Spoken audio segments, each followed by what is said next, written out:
Hey, hi, hello, and good afternoon. My name is Amanda, and welcome to Harmony Portal Tarot Live. How is everyone this fine Woo Woo Wednesday? We already have a few people hanging out in the chat, and on the agenda tonight, we are going to be doing a free one card pull for the first 20 minutes or so. Usually we start a little later than that, but I just say that to hopefully get people here on time so we can start earlier. Hello, everybody. Let me do some shout outs for those of you that are here. All right. You were like number 2. Yay. So Rhoda's here. Hello. Elpidia is here. Janice, Kath, welcome, everybody. So yes, we are going to be doing the free one card pull. And thus far, we don't have any donations, but the first donation that does come in, we will start with you. If no donations come in, I'll just bow out and bid you adieu right after our one card pull. So let's just see who else here. So we have Jessica, welcome. Mariana, I never know if I'm saying that correctly. My apologies. You finally made it. Yay, Banana S, we've missed you. For the free one card pull, I just say, if you have a question in mind, just kind of keep it. I mean, you can post it, but I'm mostly just going to read whatever the card says, and read it that way. So if the card has really nothing to do with your question, which is weird though, because usually if you set that intention just kind of in your mind in the back burner, the question usually gets answered by the card. Like that's just how it goes. Oh, your mom's there too. Hi from Jessica's mom. Hi, Sin. Welcome. Oh yeah, lots and lots. This one's doing something weird here, but you know, we're just gonna roll with it. And I meant to cut my hair on Wednesday, but it just didn't happen. So yeah, it's very thick up here, but when I last cut it in, I guess it was about February or March. It's been a minute since I cut it, but I put a lot of layers into it. The layers kind of grow out, but as you get lower, it's just skinnier and skinnier. But it's funny because I'll hold up just this much at the bottom, and that's like as thick as someone else's hair, like up here. It's very interesting. I have a lot of hair. It's very funny. I think I had more hair probably in my like 20s and 30s than I do now in my 40s, but hey, I'll still rock it. I used to joke back in the day. I'm like, I need to invent like hair loss serum because there's like hair growth serums and stuff. I'm like, I have too much hair, and it was lot. It was a lot. So it was actually even thicker than it is now back then. Yeah. Yeah, all right. Well, it looks like oh, thank you. Yeah. I guess I don't it's funny because I don't really have any kind of full-on skincare thing. It's just natural stuff like castor oil and well, hyaluronic acid, you know, putting that on first. And just doing like, what do you call it? Like, it's not like facial yoga, but like just, you know, you put like, if you do have like some 11s up here, you can hold those and just kind of do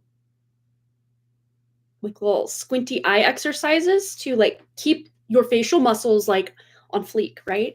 Because the reason the skin sags is because the muscles beneath a lot of times just don't support it anymore. I mean, skin does lose elasticity as well, but you can kind of fake it as you go with, you know, less fine lines and wrinkles maybe than other people in your age group, which there are some people in my age group that I'm like, yeah, you haven't aged since high school at all. And then there's others. I was just like seeing some pretty significant friends lately, just like them updating their pictures on social media. I was blown away.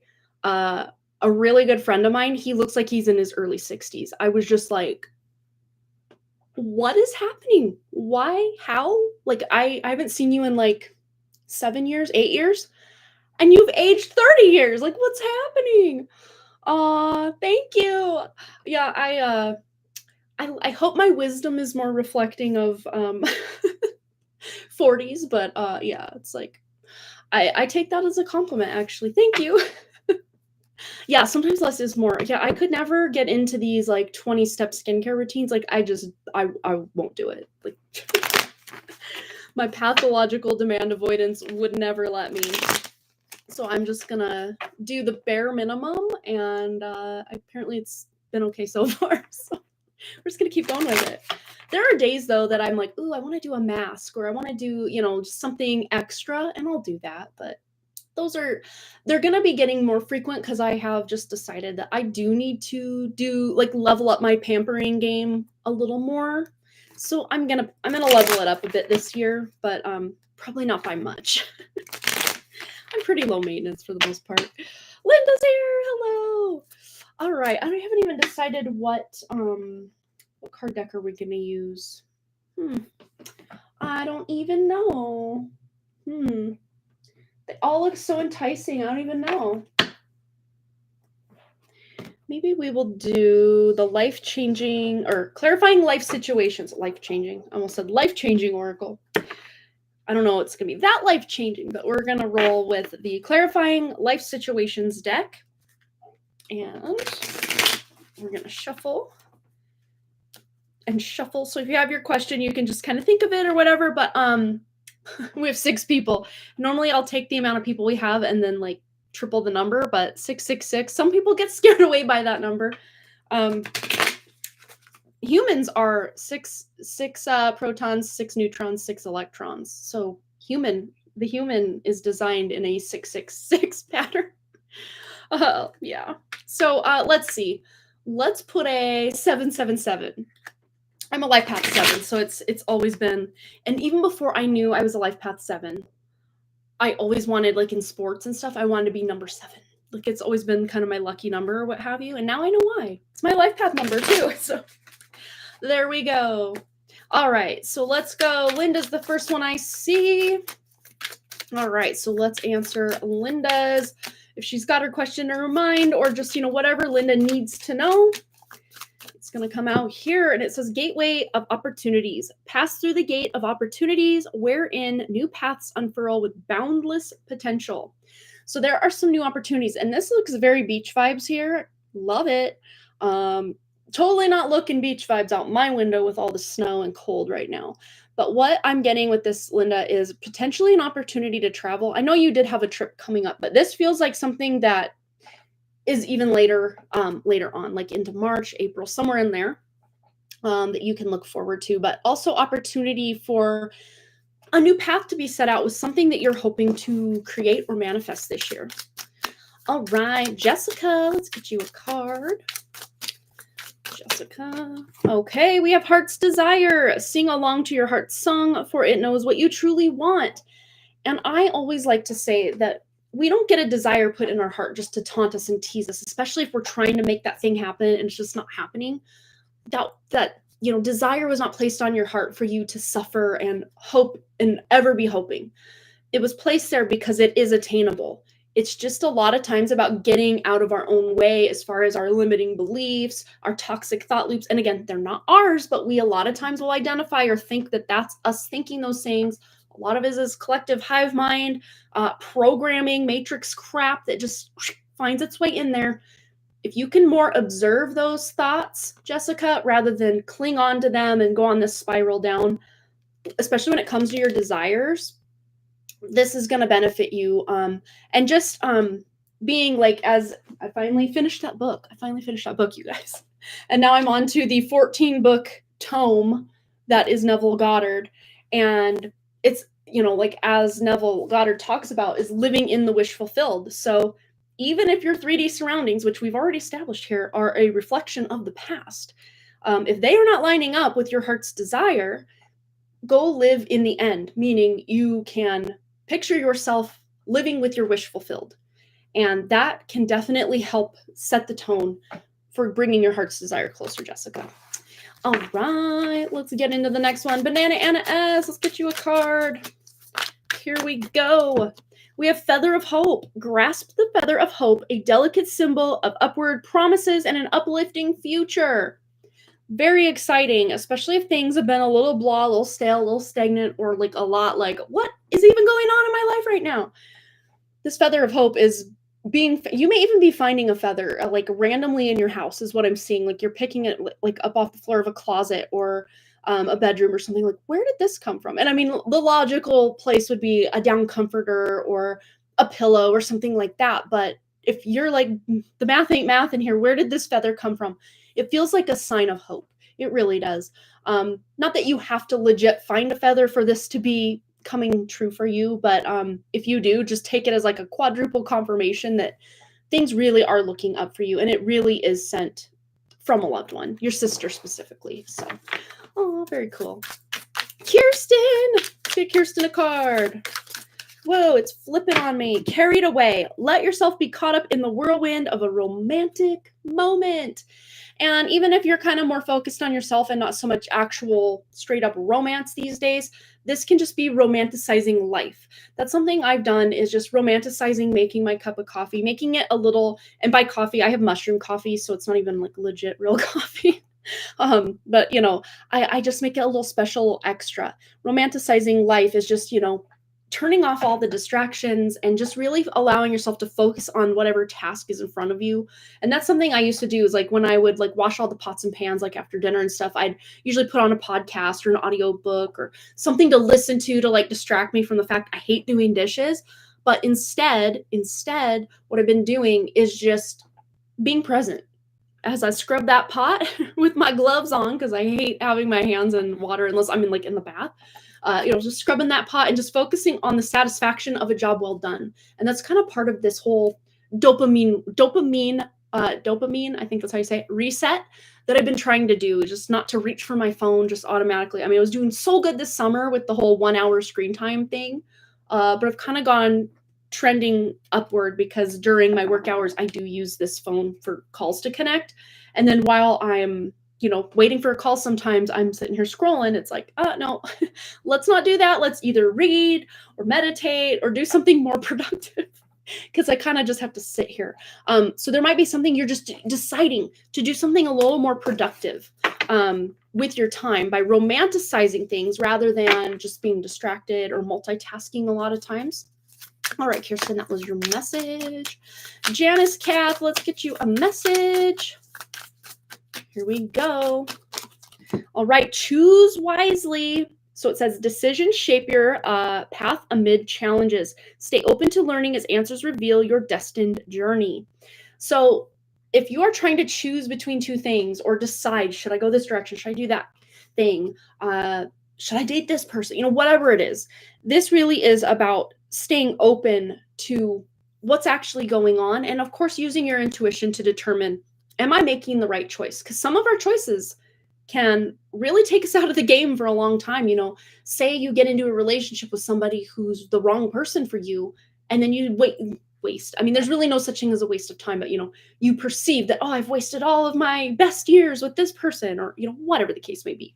But I see you being able, Janice, to make the best possible choice for yourself. This is very like chariot energy. Whatever choice you make was the right choice. So don't ever second guess that, maybe I should have made that other choice.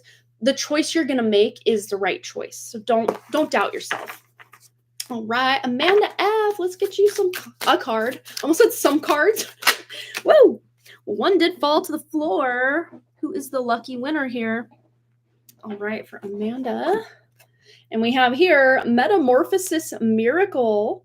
It says, embrace the tender transition between past forms and future possibilities as illuminated by the transformative butterfly.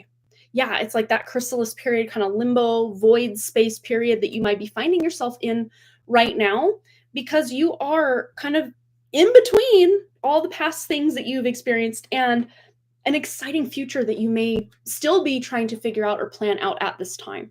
But just know that whatever transitions, shifts, transformations you're currently going through or will soon go through, they're going to lead to greatness for you. Like really good things are coming in because you're ready for some big shifts and big changes.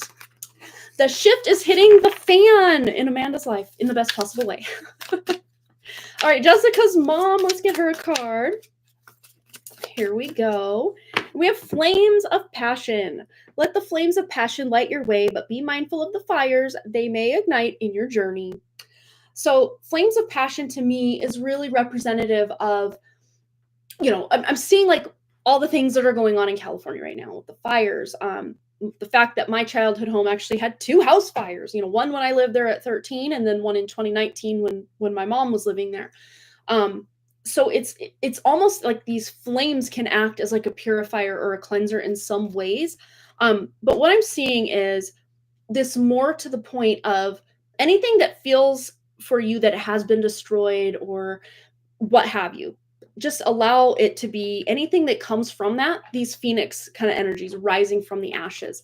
But also just finding your spark or your passion for something again is really what's standing before you here, is being able to, not, you're looking in the dark, like, I don't even know what direction to turn, but just that little spark of passion, excitement, just being ignited about a project or a connection you have with someone, and just allowing that light to grow so that you can actually see ahead of you on the path. That's really what I'm seeing with this.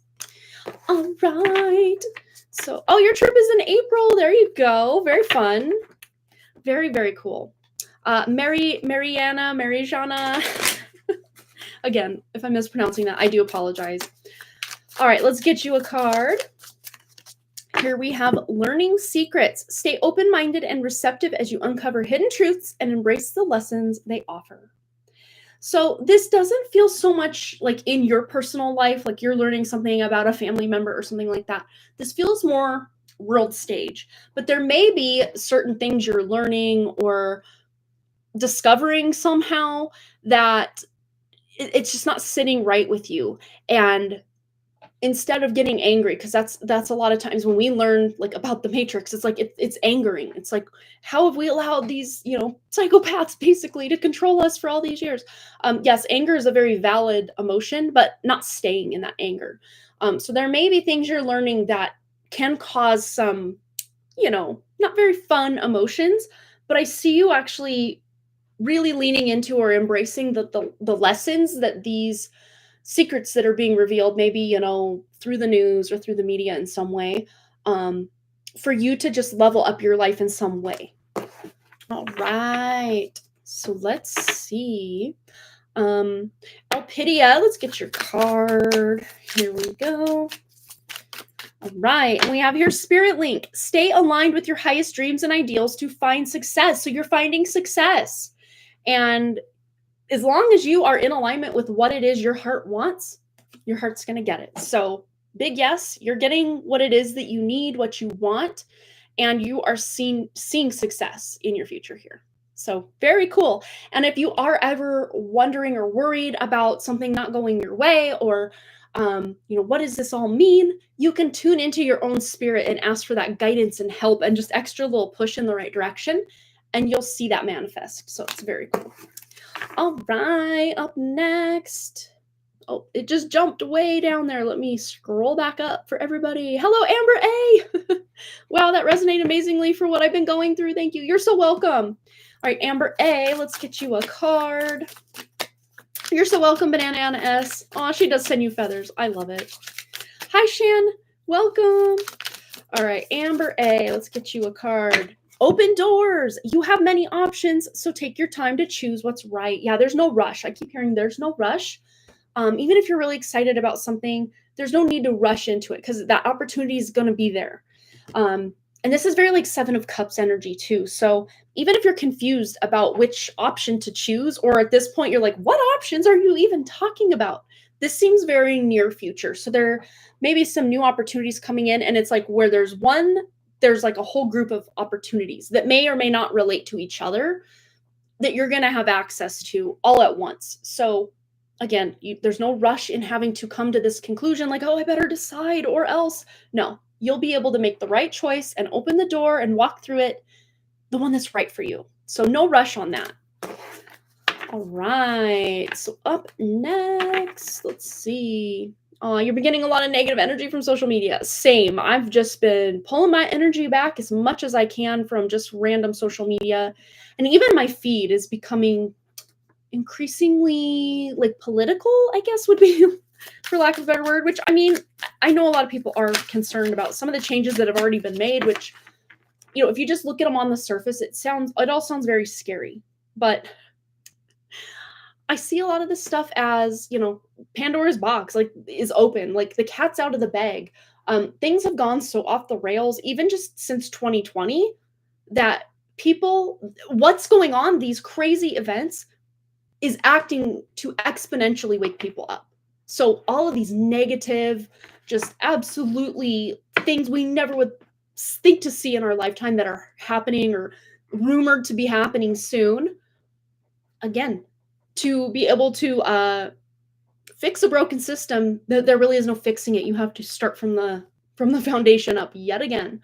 And a lot of these changes and shifts that are, being put out there are very scary. And what you ask any random person, they don't want these changes. They don't want, social credit scores and just a loss of even more freedoms. I mean, we're already so suppressed and like debt slaves to this whole system and matrix that it's not even funny. Like, to lock us down and turn the screws even more, like, good one. I do not consent. I rebuke you. I'm not playing. And so many people have reached that point. They're like, yeah, get out of here with that nonsense in the 3D matrix reality. Not for me. Not today, Satan, It's crazy out here. Yeah. All right, let's see. Next 777. Shan. Okay, let's get Shan a card. All right, here we go for Shan. Ooh, it's right here. We have unwavering faith. Stand firm in your beliefs. Your steadfast spirit guides you through uncertainty. Especially, Shan, if you have been, in any certain type of way been affected by, this whole presidential shift or things going on in the world or, even things going on in your personal life. Just have faith that what it is that is meant for you, that is better than what a lot of is going on out in the world. Like dreams you have, goals you have, the life you want to be living, it is within your grasp and you are very close to attaining it is what I see. Just having that unwavering faith and trust just in your own spirit to take care of you, no matter what's going on out there in the world. All right. So let's see, Amber. Oh no, Kashfi first. And Amber, I did email you your links. So, and I uploaded them on like December 14th and just completely forgot to send them to you. So they've been there and waiting, and I'm glad you said something because I would have just totally thought that I had sent them off because they're uploaded. All right, Kashfi, go your own way. Trust your intuition and embrace your individuality, paving your path with courage and authenticity. And look at the defiant child here, like, boom.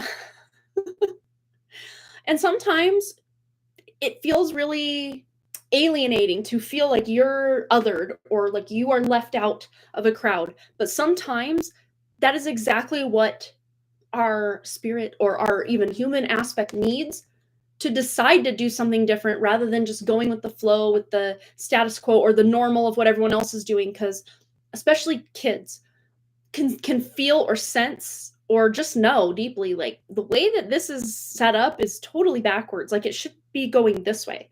Like if they really want to know how to structure future systems, they need to ask kids. Like seriously, because kids know what's up. Like they just naturally are very in tune with the natural order of things in ways a lot of adults just aren't anymore. They once were when they were kids, but no longer. So this really is about just being yourself, even if others have a problem with that. That's their problem, not yours. Yeah. All right. Here we go, Amber. All right. All right. So Amber, let's get into your card. You're so welcome, Janice. And everyone else that said thank you. You are all so welcome. Okay. Amber's card, Eclipse of Concealment. Navigate through the eclipse of concealment, understanding the cyclical nature of hidden phases and awaiting revelations. And just, when your light feels eclipsed or dimmed, or you feel like you're going through yet another dark night of the soul or another void time, this is the energy that kind of comes front and center. But just know that after these eclipses, like big, major, powerful changes and shifts happen. And I want to know, I'm just going to Google it right now. I want to say the next eclipse is sometime in March, because if I remember correctly, the springtime, it was April 8th last year. It was the big 7-year eclipse after that first eclipse in 2017. The Great American Eclipse, they were calling those. I want to say, though, this next eclipse cycle kicks off in March, but let me Google the timing of that. So next. So I do see, Amber, you leveling up. Oops, I meant 2025, not 2024. I do see you leveling up quite a bit between now and that eclipse. Okay, March 29th. Oh, and it's the same day something happens. I can't remember if it's the nodes shift or Saturn moves into Pisces. I know there are three really big alignments going on this year. Those are just two of, and we're talking Vedic astrology. The nodes just shifted for Western astrology, where they've been for us that follow Vedic astrology. Yeah. So March 29th, between now and March 29th, which is only 2 months, right? A little over 2 months. Big shifts, big changes. Oh, that was not your card. This was your card. But hey, what's this one say? Secrets emerge. And again, this doesn't feel like secrets, meaning like in your personal life, like gossiping neighbors, nothing like that. This more feels like secrets of the universe being revealed to you through just your own tuning into your own spirit. That's what that feels like for me, for you. Linda's card pool resonated. Yay! Solar Siren's here.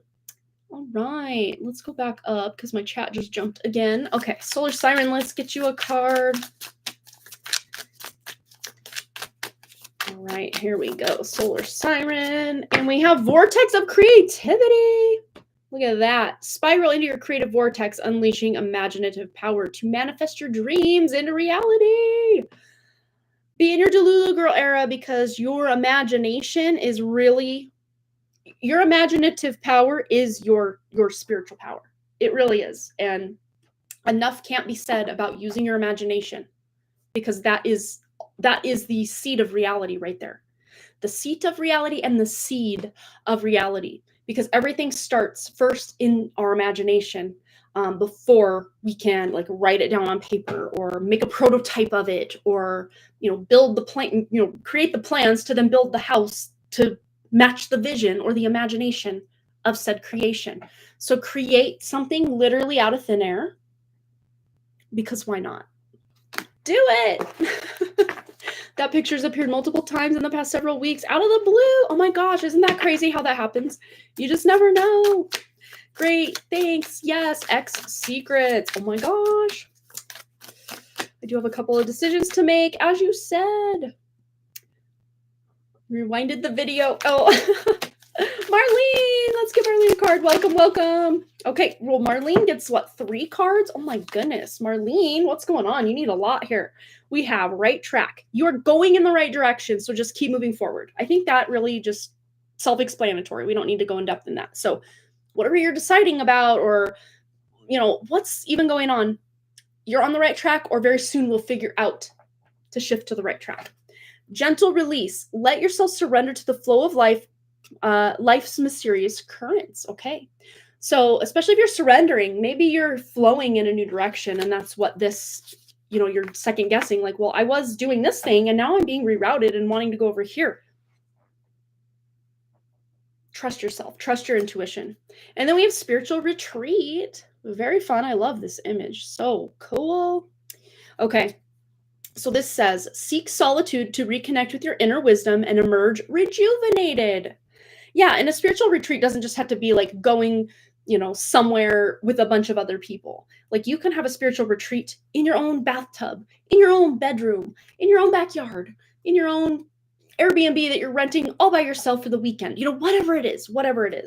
But you may be releasing certain patterns, certain just things off your to-do list or your plate that may feel at first like this sense of guilt for not following through with certain things, but just know you're on the right track, especially if this is you surrendering to the flow of your spirit and you just getting back into alignment with your spirit, because you will then feel like your cup is running over for you to then give other people in your life the overflow. All right. Very cool messages coming through. All right. Next up. She needed this. She's very scared about her math exam. That is smart. Aw. Also, the school is a challenge with the bullying. Oh my gosh.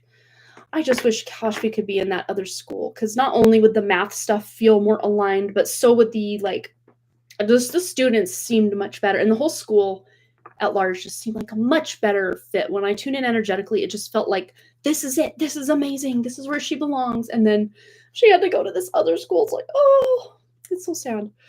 Well, I'm wishing you the best, Kashfi. That's not a fun thing to have to deal with. I started singing Go Your Own Way by Fleetwood Mac. Kashfi probably doesn't know that one. Oh, that song comes up quite a bit. That's what's interesting. That it didn't come up, because normally when it's like, oh, just go your own way, and then I get that song playing in my head. Yeah. Oh, you're so welcome. Absolutely, Amber. That's a synchronicity. I just opened the door when you read for me. Thank you so much. And something I said a couple live streams back. Any doorway you walk through could be you.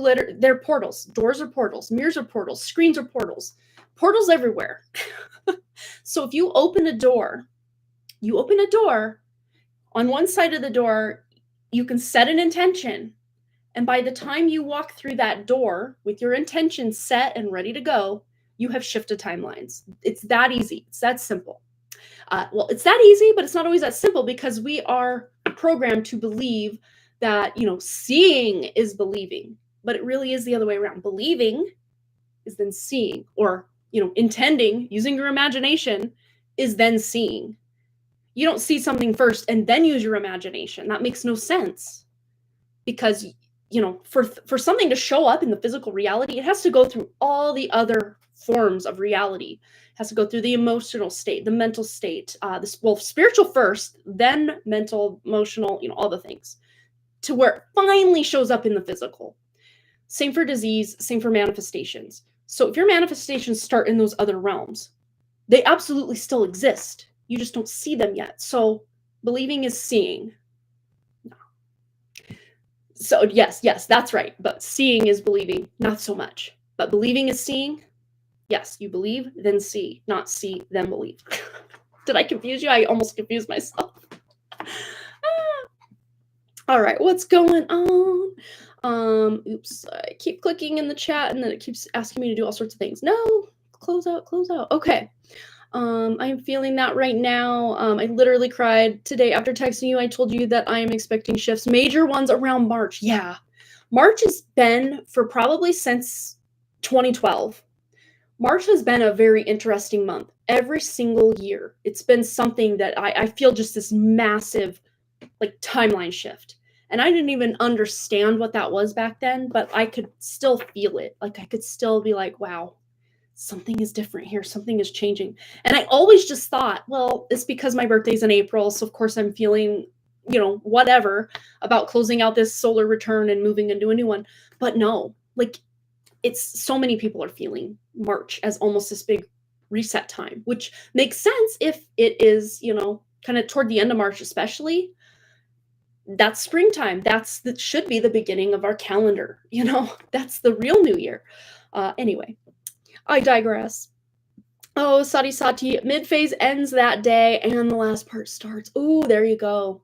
So it's almost like you're in the eye of the hurricane at that point. Very interesting. Yeah, such lovely reads. I love it.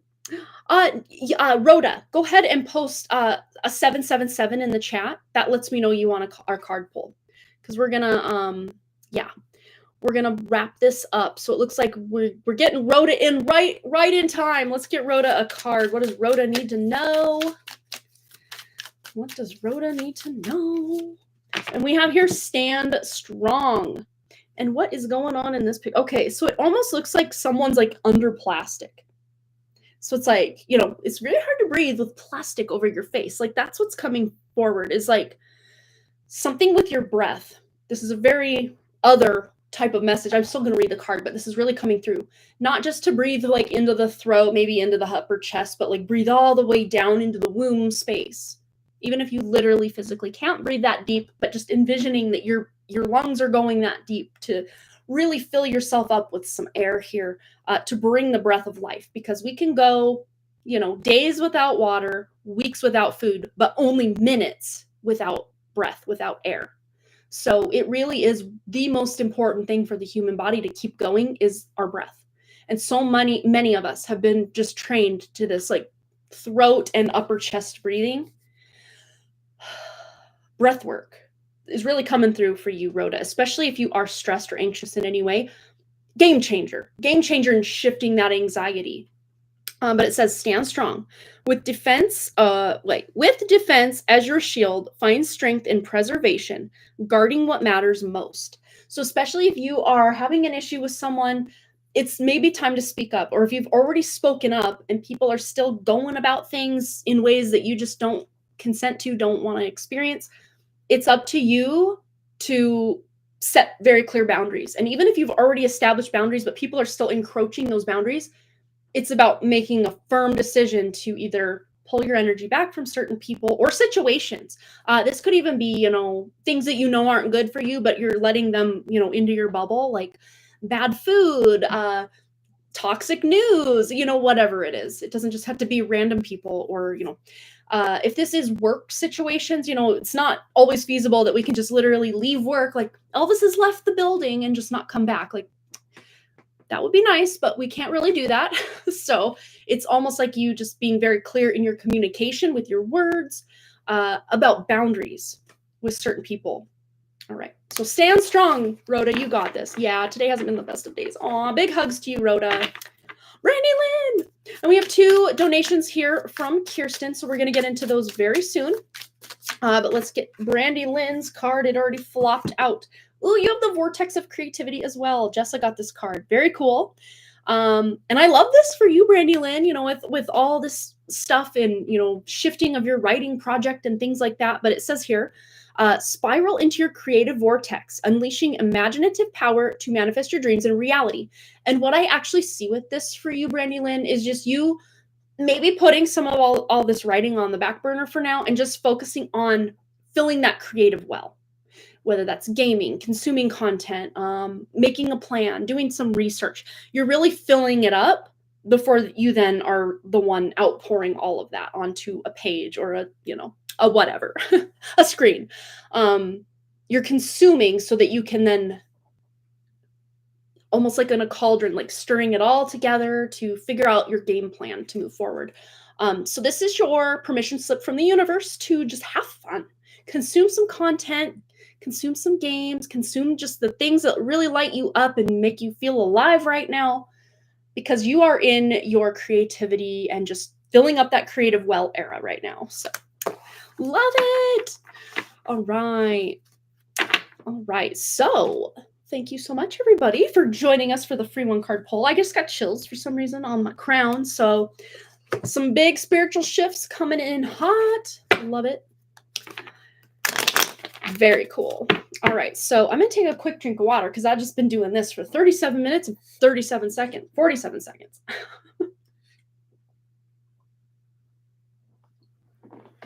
Okay. And I don't know what it is with me lately, but I've been like color blocking my outfits. I'll just show you the whole deal. We got the green pants, all one color. The teal sweatshirt, all one color. The mustard hat, all one color. I normally wear, a mix of prints and solids, but I don't know. I've just been color blocking like crazy lately. I don't know what it is. It's comfy. I don't know. And apparently I'm a vest girly now. I bought 2 vests at a secondhand store today. I haven't owned a vest in years. But I'm about that vest life because I don't like to wear coats. So I usually just wear a hoodie, like what I'm wearing right now, outside, and it was like 4 degrees the other day, and I was very cold. Good thing I was just kind of coming and going either into the school or into my car from the house, like no big deal. But even that, I'm like, I think I need to level up my outerwear game. And I found 2 vests today that I'm like, wow, these are cute. $8 a piece. You can't pass that up. And they're going to be staples in my wardrobe for years to come because I am only buying quality from now on. I am just so done with the cheap, fall apart the first time you wash it junk that, you find. I'm just over it. I want quality pieces only. Even if I have to pay a little more. Thankfully, these were actually thrifted finds, but they were high quality thrifted finds for $8. I was just like impressed. And I'm like, taken, claimed, got it. Get that vest leg. Yes, me too. My sister has been a vest lover for years, but I'm just like, yeah, I don't know. It doesn't make sense to me. But one of them is kind of an It's a kind of a rustish coral color, which you might think, ooh, red hair with that color. It's actually in my color profile as one of the colors that I can wear. It really makes my skin look kind of rosy, and in a good way, like not in a rosacea way, but like in a good way. But I kind of feel like Marty McFly in the vest, even though it's like, it's not fur. It almost feels like a teddy bear material in the hood and like inside the vest lining. It's not like real fur or anything. It's just like but it's a very luxurious feeling fake, but not fur that has like, you know what I'm saying. It's more like a boucle kind of fur. Do you guys know what boucle is? It was the rage like 2 years ago. I don't own anything boucle, but it's probably the closest thing I'll ever own to boucle. Yeah, kind of like a, not in a bad way, but almost like a matted teddy bear. Like the fur has been matted down, but it doesn't look matted. I don't think I'm probably making less and less sense as I keep talking. I'm not rich enough for cheap clothes either. Like, I'm done just, oh, got another tank top. It'll, like, I live in tank tops. So that's the hard thing, is just finding quality tank tops. Like, and I can find way high quality pieces at secondhand stores all the dang time. Like, it's been my jam for years. I paid my way through college by shopping thrift stores and reselling on eBay. Mostly clothing, but I would find a random trinket here or there that I'd be like, wow, this is actually like expensive on eBay. Let me sell it. And yeah, kind of Sherpa. There we go. That's, you're on it. That's the word I was looking for, but it wasn't coming to my awareness. Exactly. It's a Sherpa. And I'm sitting here forgetting the name of the brand, but very thick canvas, high quality, but not thick in that like Army Navy way that it's very stiff. It's still very soft and movable. I feel like I'm just, I don't know what's the word, like contradicting myself with the words I'm trying to use, but I'm like, I love this and I'm gonna wear it. I'm gonna wear it. Yeah, Sherpa. I love going to thrift stores, finding great quality piece. In there is an awesome feeling. It really is. And some of the thrift stores I went to today, there was one that had just like a sweater. It wasn't even wool, it was acrylic, for like $189. I was like, wait a second, I'm not probably buying this. Absolutely not. Yeah, my limit for something like that, again, my limit's going up because, again, I'm only shopping quality, but the place that I went that I did get the 2 vests, their highest priced anything was like a full-on winter coat for $20. And I was like, you can't even buy a Walmart coat for $20 these days. So yeah. And some of them were like North Face jackets and stuff. I'm like, these things are over $100 brand new. But just like almost anything, you gotta, even if it has like a brand name that you are used to, you gotta really look at and feel the material, because brands out here be cheaping out big time with their quality of their fabrics these days to try to keep the price the same, but the quality goes way downhill. We do love a good thrift. Oh, for sure. Yeah, I was shocked at the price, but this place was, they were considering themselves more vintage than like thrift, because I don't know, they were more boutique style, which I get it, I get it. But you almost want them to list that stuff on eBay or Etsy or something where they're probably going to find a market for it better than this town. Who knows? All right. Well, we have some donations to look into here. So let's go first up to Kirsten's one card poll. Then she has a full read, and then Jessa also has just donated. I just saw an email come through for a 1 card from Jessa. So let's see. Kirsten wants to know how she can gain confidence to start a business and social media account. I go into a freeze response whenever I even think about going into social media. Okay. Yeah. And this is something, especially, this might have to do with pathological demand avoidance, or PDA as its acronym. A lot of people who consider themselves more neurodivergent can also really get affected by this. But just even sometimes the thought of doing something just completely paralyzes. And I also get that as well. Like, same. But let's just see specifically for you, Kirsten, what you need to know about gaining that confidence to start the business and social media. So what I'm seeing is like, I'm seeing these steps like in sand, like against, like right at where the waves are hitting the sand and almost erasing the steps. So what I'm seeing is just taking a step at a time, just one baby step at a time, and just making a post. Like it's kind of like the Mel Robbins, 1, 2, 3, just do it. 1, 2, 3, get up. 1, 2, 3, go to your computer, without allowing your brain to get in the way. And that's something I almost have to do to kind of trick my brain into doing certain things.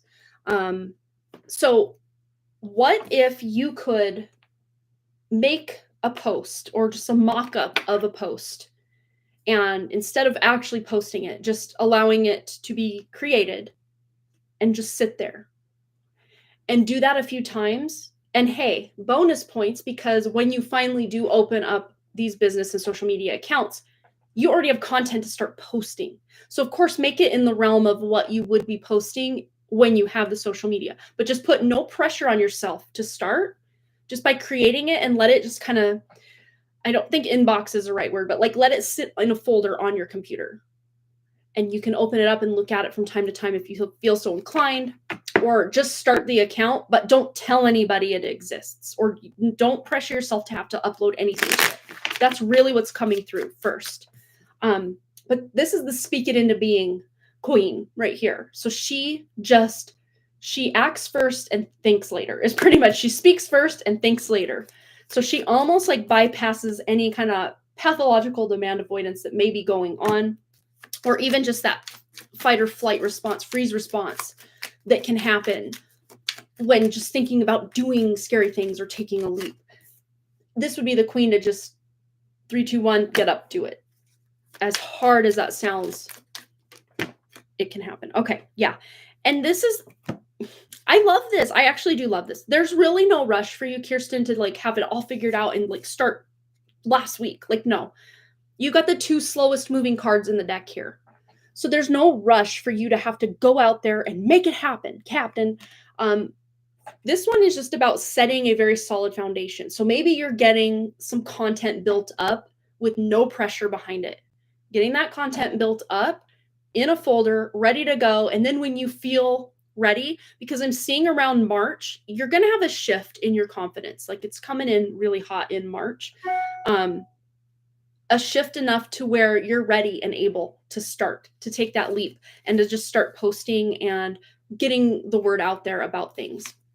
And you also have the 4 of Wands, which the best thing you can do for a stability, anything. And of course, you're thinking about your businesses here specifically. This is about building a firm foundation, because you want, for anything you're building, you want it to have a firm foundation, be it a relationship, a house, a business. You want that foundation as firm can be, because then it has that longevity to it. Or, you know, a wind comes along, it's not going to crack that foundation or knock it all over in 1 minute. Like it's stable, it's secure, it can weather the storm, so to speak.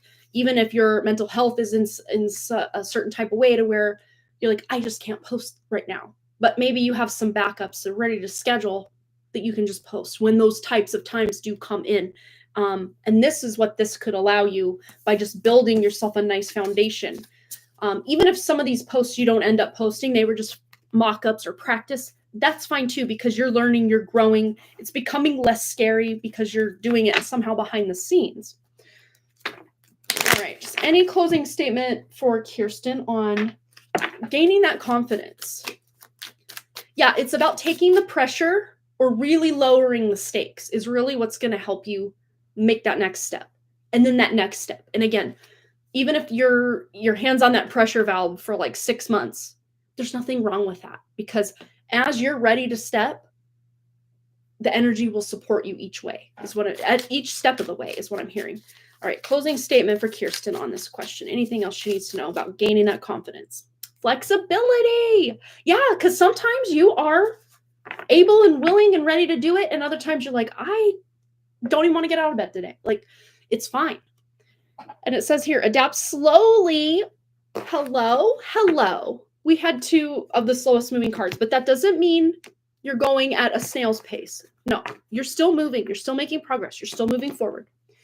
So adapt slowly by using versatility, compromise, adaptation, change, etc. Be flexible in your methods. So there may be times where you are feeling a little more like, I can put myself out there a little more.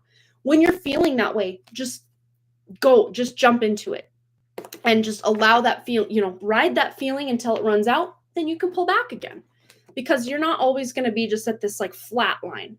I see, especially after March, you're starting to go up, and then maybe you come down a little bit, and then whoa, I'm way up here. Okay, it's an ebb and a flow and a movement. There's a flow to it, a movement to it. So how you've been feeling or have felt in the past does not mean that's how you're going to feel in the future, especially like as this just flat line of I'm always going to feel exactly like this. No, because it's going up, it's going down, it's going up, it's going down. Sometimes it kind of hits a plateau for a while, and then it goes back up again, and it comes back down again. That's just life, All right, Kirsten, I hope that helped at least give a little guidance as far as how you can get out of that freeze when you even think about doing these things. Just take this pressure off and lower those stakes to where it almost just becomes normal to you to be able to show up in that way. And then when you are actually showing up, it doesn't feel so crazy and scary and out there. All right. So let's just catch up on. All right. I'm so afraid of being judged and not being good enough. Yeah. And that's the hard part.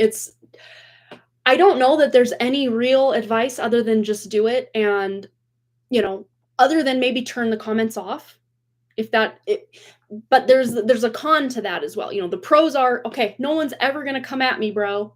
But the cons are, you're not going to be able to build that connection with your audience by responding to their comments or thanking them or showing your gratitude or, answering whatever questions they may have. So I guess it's kind of take the good with the bad. But if there is a certain post that you're feeling like might be controversial or, someone might judge you, you can always turn the comments off on certain posts, is what I'm seeing, as a way to kind of curate how people respond. But for the most part, especially if you can really set that intention that the people that are attracted to your social media, your business pages, that they come from a really spiritual and deep in their heart place, you're not going to get a lot of that negativity. I mean, for someone on my Done Creative with 23,000 subscribers, the amount of negativity I get to this day on that channel is like pennies on the dollar compared to just any random channel. So if you already are kind of setting this precedent of I'm coming from a good place, I have a big heart, I want to help people, that's my mission here, it's going to show. And those, negative people that want to just come in and tear someone down because of a picture they posted, or they said the wrong word here, or how dare you judge me because I've been through the same thing. And that's the thing is it's them. That says a lot about them. It says nothing about you. What you said maybe triggered something, but you didn't cause it. So they're just projecting. So you could basically take they're pointing the finger. You said this, you did that. Just turn it around and have it, replace the word you with I. So they're saying that about themselves. That's kind of a hack that's just now coming through. Because I did one time have this girl just completely berate me. It was like a blessings coming your way, pick a card. And she's like, nothing good ever happens to me. You're just lying to people, giving them false hope because I guarantee you none of this is going to come true for me. Exactly. You've got your mind made up. Nothing good's ever going to happen to you. I'm not going to be here to rain on that parade and try to force these blessings upon you. They're right for the taking if you want them. They're there. But you say nothing good ever happens to me, meaning her. She declared that to be her reality. So a lot of times these people are, that are coming at you in the comments are just projecting their own perceptions and negativity onto someone else, just so they don't have to be the bad guy to themselves. They want to put it on someone else, make them the bad guy. It really has nothing to do with you. And I was much more thin-skinned, so to speak, when I very first started my channel. But again, even then, it was a random one-off time that I'd get a negative comment, and it would affect me for like days, sometimes weeks, just one negative comment. But eventually I learned and just realized this says so much more about this person than me. Like, they don't even know me, but yet they're assuming I did this because of that. And they don't know. They don't know. Yeah, I mean, there is the block button. Mostly I'm afraid of being seen as a grifter. And, you know, again, people that have potentially been scammed before or whatever, they may come at you like, oh, this happened to me once. You're just out here looking for money. Everybody on the internet is out here looking for money. And if they say they're not, they're lying. They wouldn't be there. I mean, maybe like 2%, maybe. But like, even like what I do here, like, I love this. Like, if no money was to be had, I would still be doing this. Maybe a little less, you know, because time is money, you know. I got to make time, take time away from my family, and just using my gifts to bring messages, like, you know, to have some energy exchange there. It needs to happen, you know. There needs to be an exchange at some point, or people just burn out and disappear, you know. So I feel like there's a good balance to the way that it happens here. But there are these accounts that are definitely out here, you know, pushing a product or brand deals. Like, that's just how the internet is now. And if people don't like it, they can get off the internet or, you know, go somewhere else. That's just how it is, you know? Yeah. But because you know you're not a grifter and you just set firm in your intention that I'm here to help people, and whatever products or services I'm selling, my intention is that I'm helping people, I'm reaching people. Whatever it is I have to offer is life-changing for certain people. Just you knowing that and knowing your why is it you're out here doing this? If it's only for money, most likely you're going to burn out and fade off into the sunset. Like a lot of people, they'll try all sorts of things. I mean, I've tried my hand at a lot of things. It's because if my passion or heart isn't in it anymore, I gotta go. Photography. My passion just started to fade, and I knew I had to go. Yeah, out of the kindness of your heart, and do it in affordable ways. So you're already like so far ahead of the curve as far as your why. You want to help people, and that's such a honorable and valid thing that a lot of people that need your help in some way or want to buy your service or get the help that you're offering, they're going to be totally fine. Like, take my money. Yesterday, I need help. And you're going to offer them the service that can help them. You could be changing someone's life for the better, and you don't even know it yet, just by putting yourself out there. And who cares what one random one-off comment says, you know? I mean, the first few that you may get, if they, let's just say, hopefully they never do come your way, but if they did, the first few you get may hurt. I'm not going to say they won't. But again, it's a lot of people projecting what they experienced in their past or their current reality onto you, a girl on the internet. You know, as I say, I'm just a girl on the internet. Take my advice or don't. You know, and same for you. It's like, I'm a girl on the internet. Buy my product or buy my service or don't. Yeah. All right. So let's move on. You're so welcome, Kirsten. It's always a pleasure to read for you, my dear. But let's get into your next question. I'm going to take a quick drink of water. And I know that was a one card pull, but like, Big Sister Amanda's here to help you out, you know? Okay. So I want to start a business to help people with mental illness or that are neurodivergent. What kind of service or products should I offer? I don't want to look like a grifter. Okay. So this is kind of expanding on what you were already talking about. And all of this to be said, bringing spirit in makes me super, super hot. So I'm going to take off the sweatshirt and you will discover I'm color blocking even below the sweatshirt. Look at that. I mean, it does have a little bit of glittery something or other, but yeah, this cheap tank top, if you actually go to my Amanda Kiefer Dunn channel, where the AuthorTube channel, I'm wearing this in at least a few of the thumbnails and definitely in a lot of the vlogs. I have had this shirt for a minute. I love this shirt. And yes, it's like a cheap Massimo, but I got this shirt back in like 2018 and it's still holding up. It's still going strong. I do have one teeny tiny hole in it, but like what do you call these? Tank tops that I have purchased, you know, pretty much since like 2020, 2021, 2022. I've already had to toss them and replace, toss and replace, toss and replace. Where this one, still going strong. Still going strong. So they have completely shifted the quality, y'all. I'm just saying. Even the cheap clothes back then were built better than the more expensive clothes now. I just don't get it. I mean, I get it, but like, I hate it, you know? Now my hat's all wonky. Whatever, let's get that straightened out. There we, maybe, right there. Okay, good enough. Okay, all right.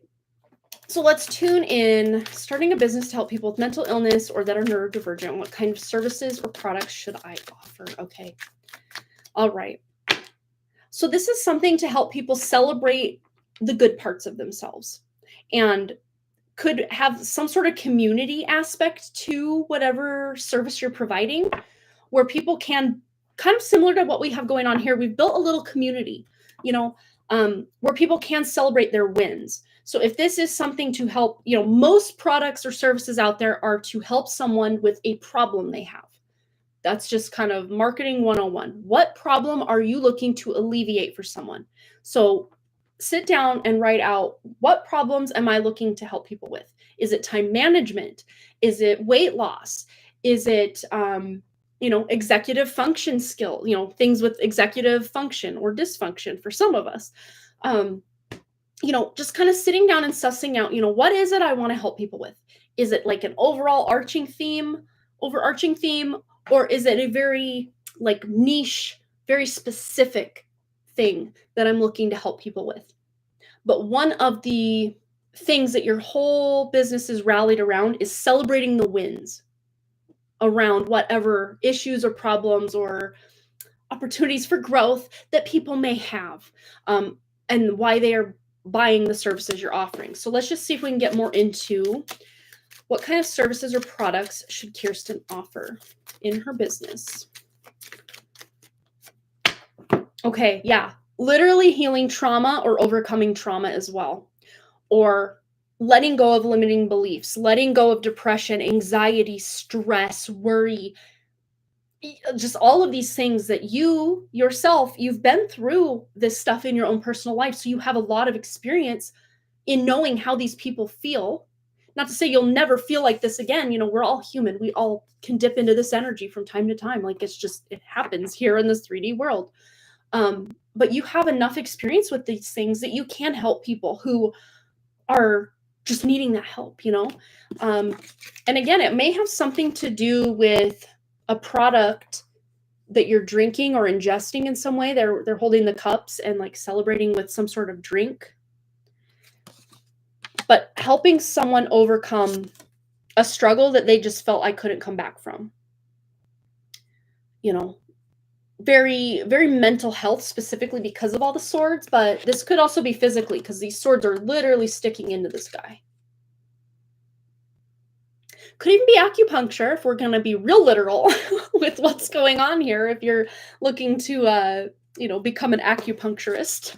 But let's just see anything else Kirsten needs to know about products or services she should offer.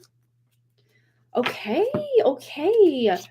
Wow. Yeah, just putting people back in balance. So this might even be like helping people balance their hormones, balance their, finances, balance. There's something about balancing, going from FML, woe is me, everything is burning down, to, oh my gosh, I made it. I got through all of this, and now I can celebrate with the people who have been there the whole time, supporting me every step of the way. You're helping people bridge the gap. And that's what I'm really reading this 9 of Cups as, is a bridge. From this energy, wait, let's switch that around so it reads properly. From this energy, bridge the gap into this energy. So you and your services and your products, Kirsten, are acting as the bridge to get people from here to here. And this really does feel like it could be having to do with the physical body, but also mental illness or neurodivergence in some way. And that's really in alignment with just helping people bridge the gap from feeling their very worst to feeling like their best version. Ow.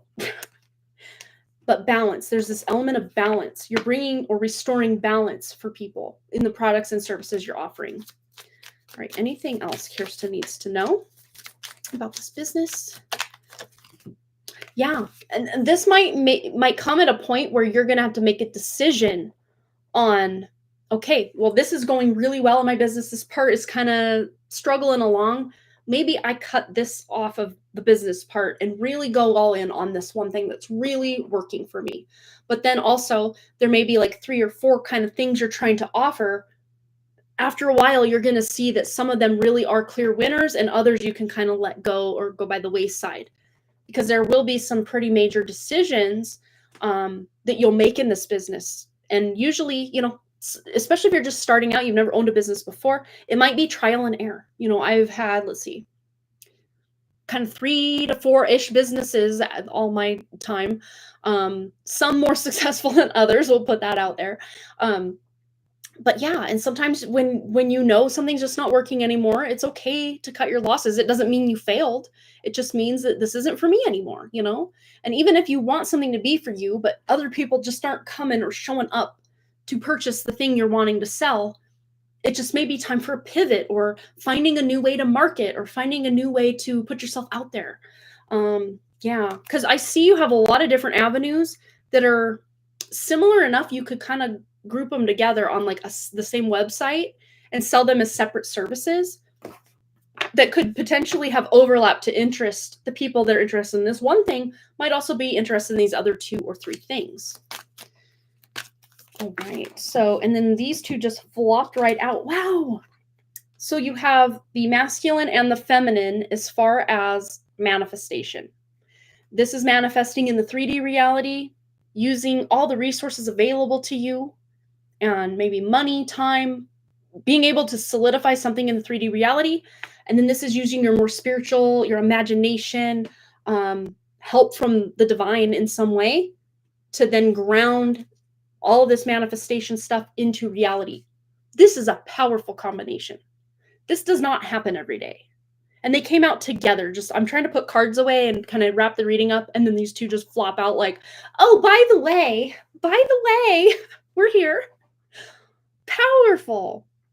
So you have it in you to figure out exactly what, I heard going back to the drawing board, which for some people that means, well, let's start all over. But no, for you, this means, what else? What else can I put in here? What else can I figure out?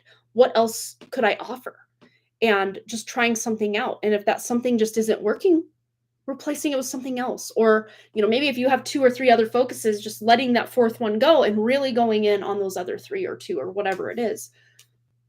But something that you are wanting to create or solidify into the 3D reality, you're going to be able to do that because she says so. And this is you, by the way. Both of these are you.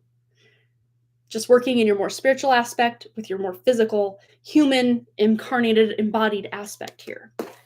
Very cool, Kirsten. Wow. All right, and I'm going to scroll down and catch any comments that she left because her question was way the heck up there. A lot of my issues that I've healed from have stemmed from feeling powerless and lack of information and help. I came off multiple medications in November because I'm doing so well. Almost all of my counselors refused to help me other than dog therapy. Oh my gosh. It's weird that you said manifestation because that's something I've been looking into. I know how to help people manifest things. Wow. I mean, you could be like a manifestation coach. Like that's literally what that last combination, well, any of that combination, the 10 of swords to the 3 of cups and then the 9 of cups, people recognizing and being able to, 9 of cups is a manifestation card. Let's just be honest, because that's not accolades and rewards and gifts that you worked for. That's just been given to you. The 9 of Pentacles, on the other hand, you've had to work, blood, sweat, tears, lots of time, overtime, and working every single day to get that, whatever that reward is with the 9 of Pentacles. But you had the 9 of Cups, which is like, hey, maybe some random billionaire's like, hey, I like you. Here's $1 billion. You never know.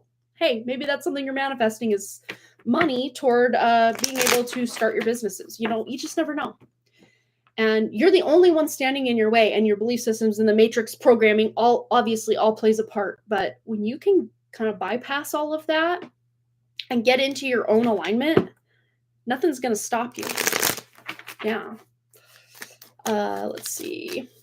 But I do it in a bit of a realistic way. Well, there you go. That may be with that Empress energy is like, okay, let me ground this in the 3D physical realistic reality for people. So it doesn't feel so airy-fairy with the Magician here. And then for those that are into the airy-fairy Magician energy, you can also utilize that Magician energy. So it's like win-win. Which way do you want to go? More spiritual or more like practical? You could do both. Someone told me I'm a powerful manifester. Or I didn't see it till recently. And hey, you may want to look into your human design. You may literally be a manifester in human design. It's like you are able to utilize the energy of generators. I'm a generator. That can power the manifestation that you want. There's also manifesting generators, which is my son Boston's a manifesting generator. My mom's a manifester. I'm a pure generator. Wrigley's a pure generator. And my husband is an emotional projector. Yes. So very funny. Yeah, that's exactly it. I wasn't sure how to describe the way I manifest. There you go. Very cool. Love it. All right, well, let's move on. We have another donation also came in. So we have Marlene. I don't remember if I said that one for a 1-card pull, and then Amanda with a full read. Amanda F. Okay, so we're going to start with Jessa. Marlene's on deck, and then Amanda F after that. For Odin, what I need to know from the universe. Fun. You're so welcome, Kirsten. Absolutely. All right, Odin. What does Odin need to know? And we're using the perfect deck. This is such a fun little deck for kids. Okay. So what does Odin need to know from the universe? All right. Wow. Okay. So I'm hearing Go Your Own Way. That song just popped right in that we were talking about earlier for Kashvi's reading. So this is about marching to the beat of your own drum. Even if all these other kids over here are doing something different, cool. That's amazing for them. But Odin, you're meant to do things your way. You don't have to fit in. You can literally show up wearing an elephant hat. And hey, I've made an elephant hat before. Looked a little interesting there, but Wrigley used to wear it all the time to preschool. And hey, people thought it was cool, you know? So this really is about Odin just loving and embracing who you are as yourself and not feeling like you have to become anyone other than who you are. Because Odin, you are very connected to your own spirit and just allowing yourself to have fun and be kind to others, even if they're not kind to you all the time. This is your superpower, because by you just standing in your own sovereignty, your own authenticity, your own just unique self, and not just, this may be something that kids your age really aren't doing yet. But when you hit like middle school age, some of these kids will be like, oh, this one brand of shoes, it's like the coolest pair, and I'm going to look like a loser if I don't own the coolest pair of shoes. Well, maybe you, Odin, don't care for those kind of shoes. You think they're dumb. You think they look stupid. Why would you buy those shoes that you think look dumb and stupid just to fit in with this crowd of kids that's like, oh, I want those shoes. I want those shoes. This is about being true to yourself. And like, that's cool that they like that, but I don't want that for myself. And I'm not going to have my mom spend all this money for these shoes that I already think are stupid. That's just one example, but this really is about you just being your own self. Like, this is shining, especially this combination here. Be yourself. And there is this cute little jingle that this mom sings on. I don't think that Odin would probably need to see this movie, but it's a movie called Just Friends, where the mom, if you go on YouTube, Jessa, and just search Just Friends, Be Yourself, mom singing or something like that. You can just watch that little clip of the mom singing for her son to be himself while he's like looking through this shed for ice skates, or he's looking through something for ice skates because he wants to go try to impress this girl. And the mom's like, you don't need to impress her, just be yourself.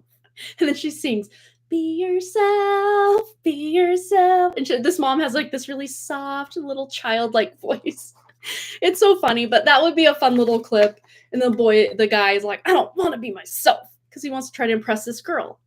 But really, the whole premise of that movie is him, if he were to just be himself and instead of trying to impress her with things he thought she would like or ways of dressing that he thought she would be into, if he'd have just been himself the whole time, problem solved. She would have liked him from the start.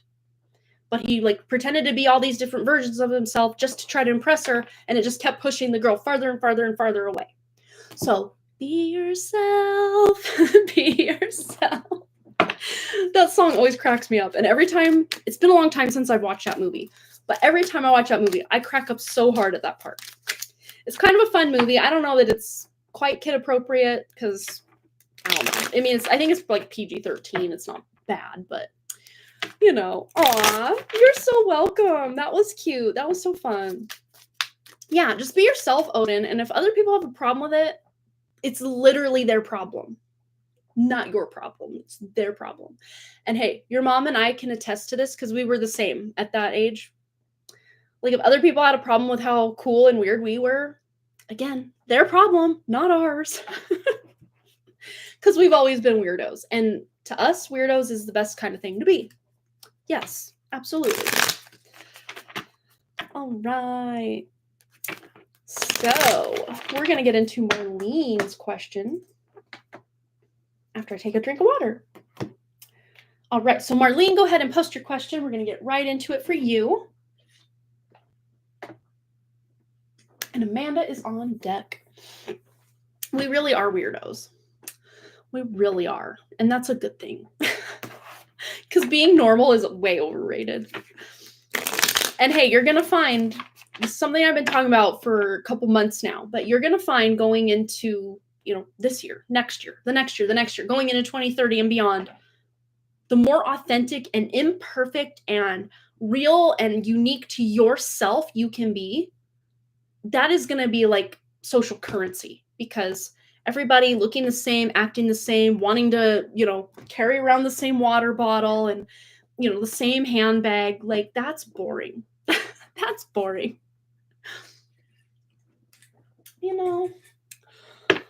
Any message from my higher self in regards to my spiritual journey? All right, let's tune in for Marlene. Messages from her higher self in regards to her personal spiritual journey. All right, here we go for Marlene. And we have here, okay, there's something you're looking to cultivate. This actually feels like some of your spiritual gifts. Especially like clairvoyance is really being highlighted for me, like third eye, stuff with the third eye.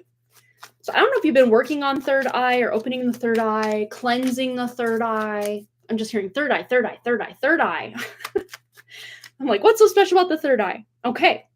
Well, you're going to see some pretty rapid improvement or progress with something to do with the third eye or, that chakra. I always forget the literal term for it. I know this, is it the ajna?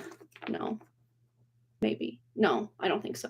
I think this is Vishuddha, I think. I don't remember.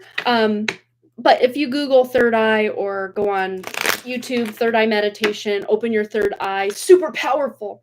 Of course, anytime you're looking at anything like that, make sure you are just trusting your intuition about it.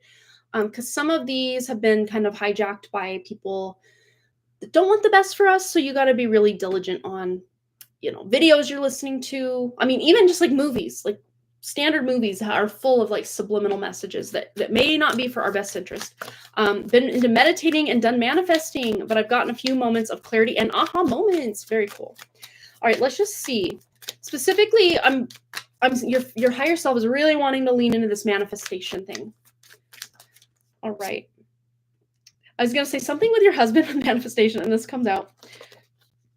Something with your husband being able to move forward or maybe even move on from the job he's currently at.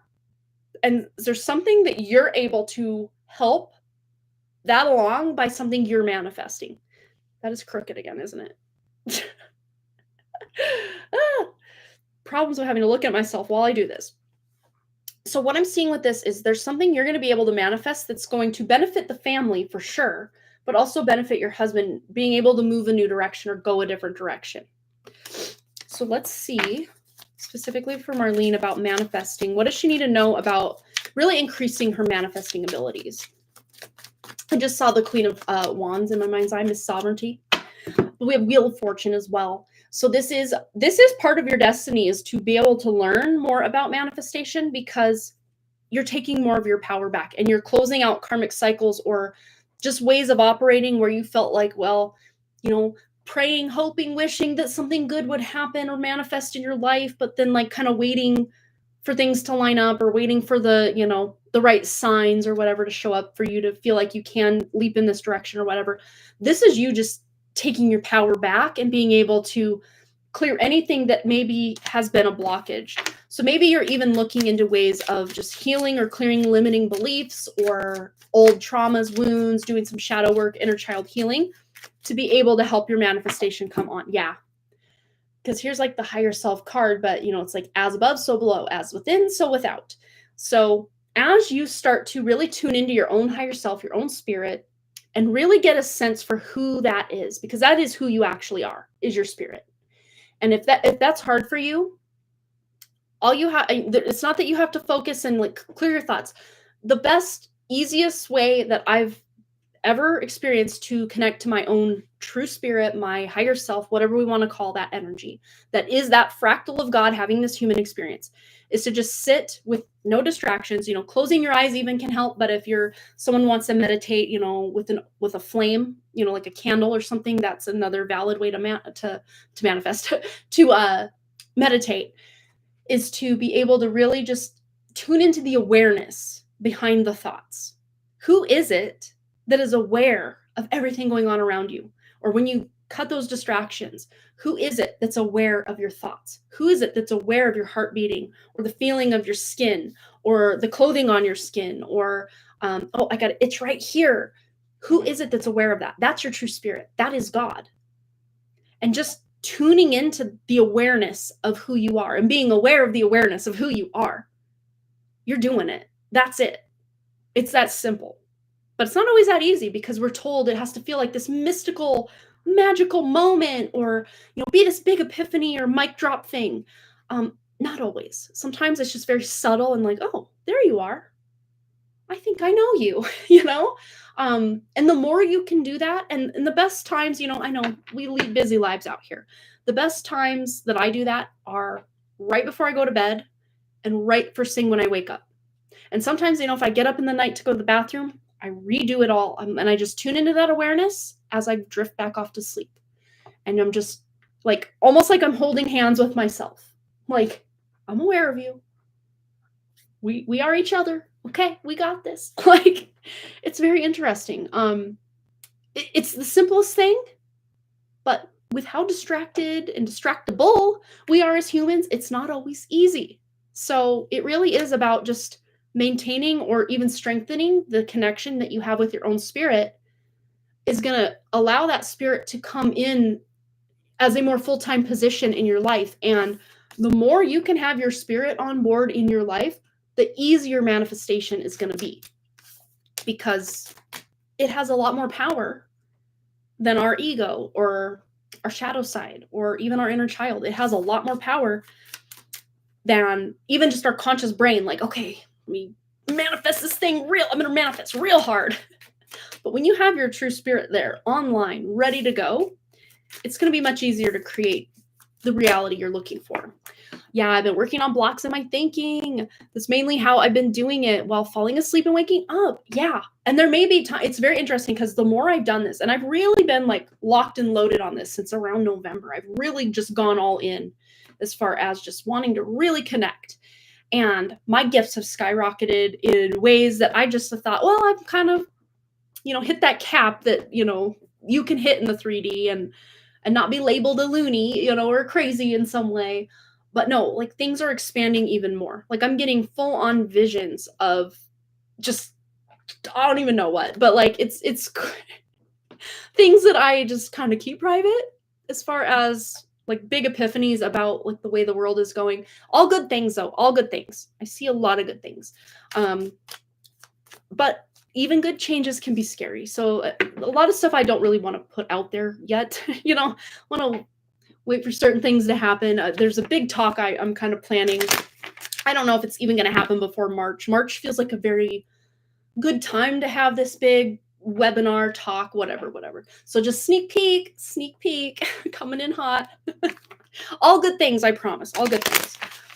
But yeah, the world feels like a dumpster fire out there. So start to almost like crave it. Like to want to just, like, you're waiting in traffic and you're just kind of twiddling your thumbs on the steering wheel. It's like, okay, well, now's a good time to connect. Okay, let's do this. And you don't even have to, like, it gets easier to the point where you don't have to completely focus on it and close your eyes and have like perfect quiet surroundings. Like, it just gets easier. Like walking in nature just by yourself or even with other people, just being aware that you are God, the person walking with you is God, that the lake is God, the trees are God. Like, it just elevates life to this whole other octave that just makes life so much more worth living. It's a beautiful thing.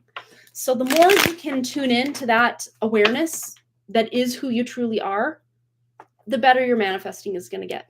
I love it.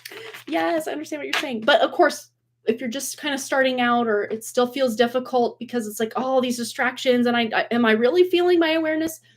It's easier to just do these in very quiet moments and to kind of build that confidence and connecting to your own spirit in those ways to where it just becomes effortless. The more you do it, the more effortless it becomes. So it's just like any other muscle you want to build. You got to put that practice, that effort, that time, that attention, that effort into it, and then you'll start to see results. It's very true. And one of the best relationships in your whole life that you can cultivate is your relationship with your own self, and your true self is your spirit. So there's that. Awesome. All right. So let's go into Amanda's reading. Okay. Reading question, dealing with sciatica pain. Oh no, that's the worst. Oh, with acupuncture and trying to balance a lot of other things right now in the next several months. Is there anything I should be preparing myself for more than not? Okay. So let's see what's going on. Let's see. So as far as the pain, is there any... It's interesting because it's like, I want to get a message from the pain itself. I know that sounds weird, but let's just see what this pain is trying to tell you, Amanda. Because when that pain, that type of pain, that level of pain shows up, whew, boy, do you know it. You have to stop and drop everything and pay attention to that pain because it's that intense. It's very intense. So let's just see what message this pain has. Okay, it's about balance.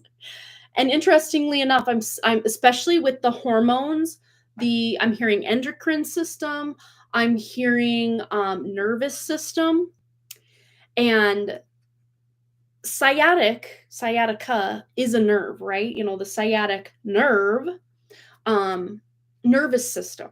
But I'm also hearing endocrine system and balancing of the hormones. So all three of these things are going to play a part. And I'm hearing too, there's some sort of like vitamin or mineral. And I don't know off the top of my head. I keep hearing zinc for some reason. And I have no idea if that has anything to do with sciatica. And now it's got me curious. So I'm just, again, not medical advice, just, entertainment purposes only up in here. Zinc and, that's not how you spell it. I spelled it like sink, but with a Z. No, it's a C on the end. Zinc and sciatica. Oh, well, look at that. I had no idea, but that's what I was hearing in my mind's eye. But see, this is what's crazy. The more you can tune into your true spirit, you just get downloaded with information. Like, who am I to know what mineral, I don't even know, is zinc a mineral or a vitamin? I don't even know. I don't know. But just little old ego human Amanda would have no idea. But when you allow your spirit to come in and give you answers, it's like crazy. Look at this. So zinc may help relieve sciatica pain by reducing inflammation and improving nerve health. So it's a micronutrient. Okay, gotcha. And one thing, especially if you have recently been ill, Amanda, had a cold or a flu or, just been feeling maybe not your best, digestion's a mess, whatever. Upping your zinc is really powerful. That's something I've just recently done, not because of sciatica or anything. And Dr. Berg on YouTube here, it's Dr. Eric Berg for sure. So Eric Berg. Okay. I know I recently watched a video on zinc from him, but I know I don't think he said anything about sciatica at all. And I haven't dealt with that since pregnancy. Thank goodness. It's a hard knock life out here for people with sciatica. It's hard. Let's just see zinc. Which one did I watch? Is it coming up? It might have been a short. It might have been in his shorts. So might have been in his shorts. That sounded gross. Okay, funny enough, it's just not popping up. So I'm gonna just go back to his main channel. Sorry, stand by. Shorts. Let's see. Ooh, okay. Hopefully I won't get any kind of copyright if I just try to play this. Let's see. Body is begging for zinc if you have the following: red, dry, flaky skin, especially around the nose. If you have those little white spots on your nail, that's a zinc deficiency. Brittle nails is a common deficiency. Diarrhea could be a zinc deficiency. When people get acne, they're usually deficient in zinc. If it takes way too long to overcome an infection, suspect a zinc deficiency. Mouth ulcers, as well as difficulty seeing in the dark, could be a zinc deficiency too. Body is begging for zinc. See, nothing about inflammation, but zinc just somehow came to my awareness. And fun fact, I know I only have 9 of them. My fingernails, since I've really upped my zinc, have no white little flecks for the first time in my life. My whole life, I'd have these little, those little white flecks that you get in your nails. Not one to be found on all 9 of the fingernails I have remaining. Not one little white speck. And I feel so much better. And the only thing I have changed is upping my zinc. I do 2, I can't remember how many milligrams of zinc I have. And it's nothing fancy. It's just, the Walmart, wherever you get at Walmart zinc. But that just, there it is. Again, not a doctor, entertainment purposes only, but upping that zinc can help. It's what's coming through. Also trying to balance a lot of other things right now in the next several months. Is there anything I should be preparing myself for more than not? Okay. Woo! Okay, we've got a stack. Okay, wow. That's a lot going. You got a lot going on. Okay. So I really do see you overcoming some limiting beliefs. Yeah, it's interesting because zinc was not even a thing I had on hand until COVID when Dr. Lupo that comes here, Dr. Taryn Lupo, he told me to get my taste and smell back to 3 times dose the vitamin D3 and zinc. And he is a licensed doctor. He told me to do that. And he said it's safe enough. You can do that all the time. They tell you to take these tiny little micro doses, but they make it sound like it's an astronomical amount by calling it like 10,000 IUs or whatever for the D3 specifically. But he's like, you could take 10, 20, 30 of those and you'd be actually improving your health. I'm like, well, that sounds like a lot of vitamin D3. But you get like, I can't remember, it was 12,000 IUs, just 10 minutes in the daylight, 10 minutes out in the sun. You already get like 10,000 IUs of vitamin D. But anyway, sciatica being associated with thyroid problems and vitamin deficiency. Yeah, so you might, especially with the card about balance and balancing hormones, a lot of vitamin, hormonal imbalances can also be caused by vitamin deficiencies and just stress. Stress can really make you deficient in vitamins, and if you're getting enough vitamins, like the stress just doesn't affect you as harshly.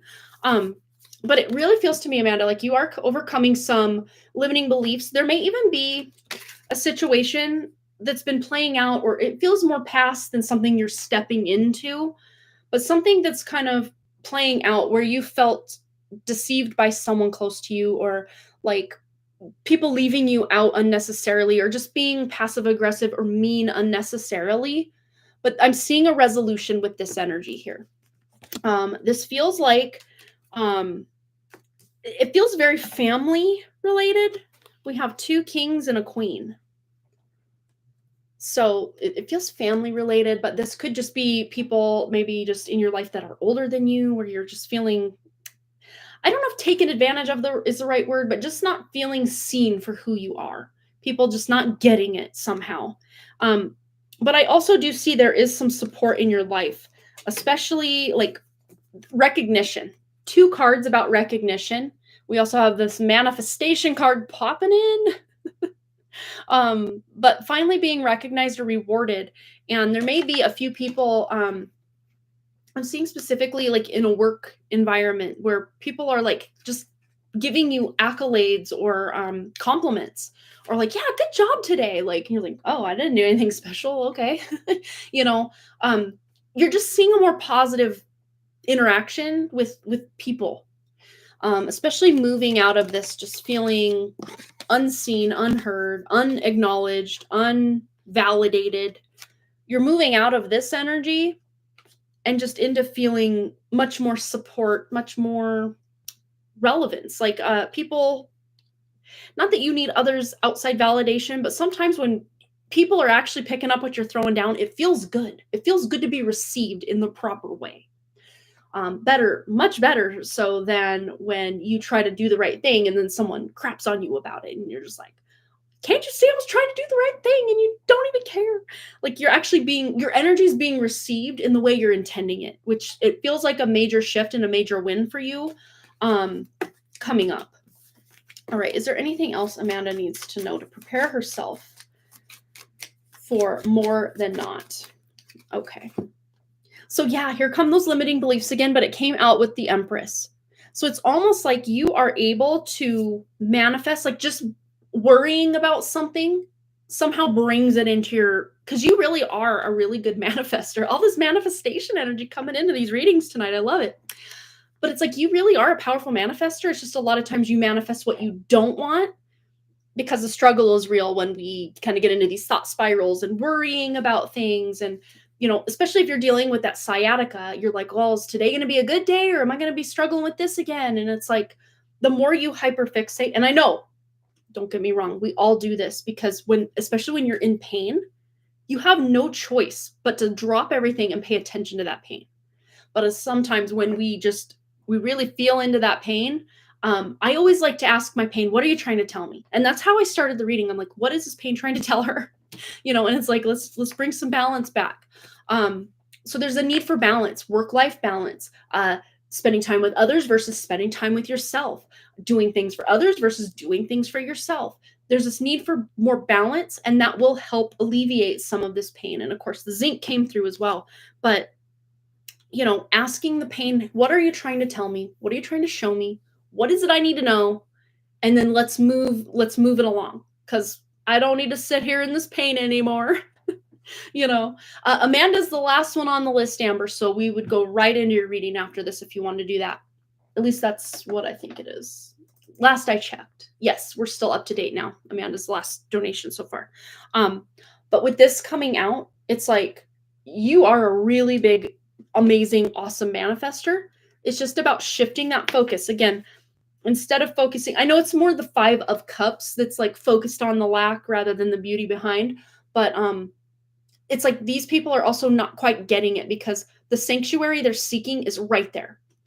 The window to it is right here. They just need to literally walk around this corner and there's a door to go in and feel that sense of safety and security they've been seeking because it's within them. Like that's the vibe coming through.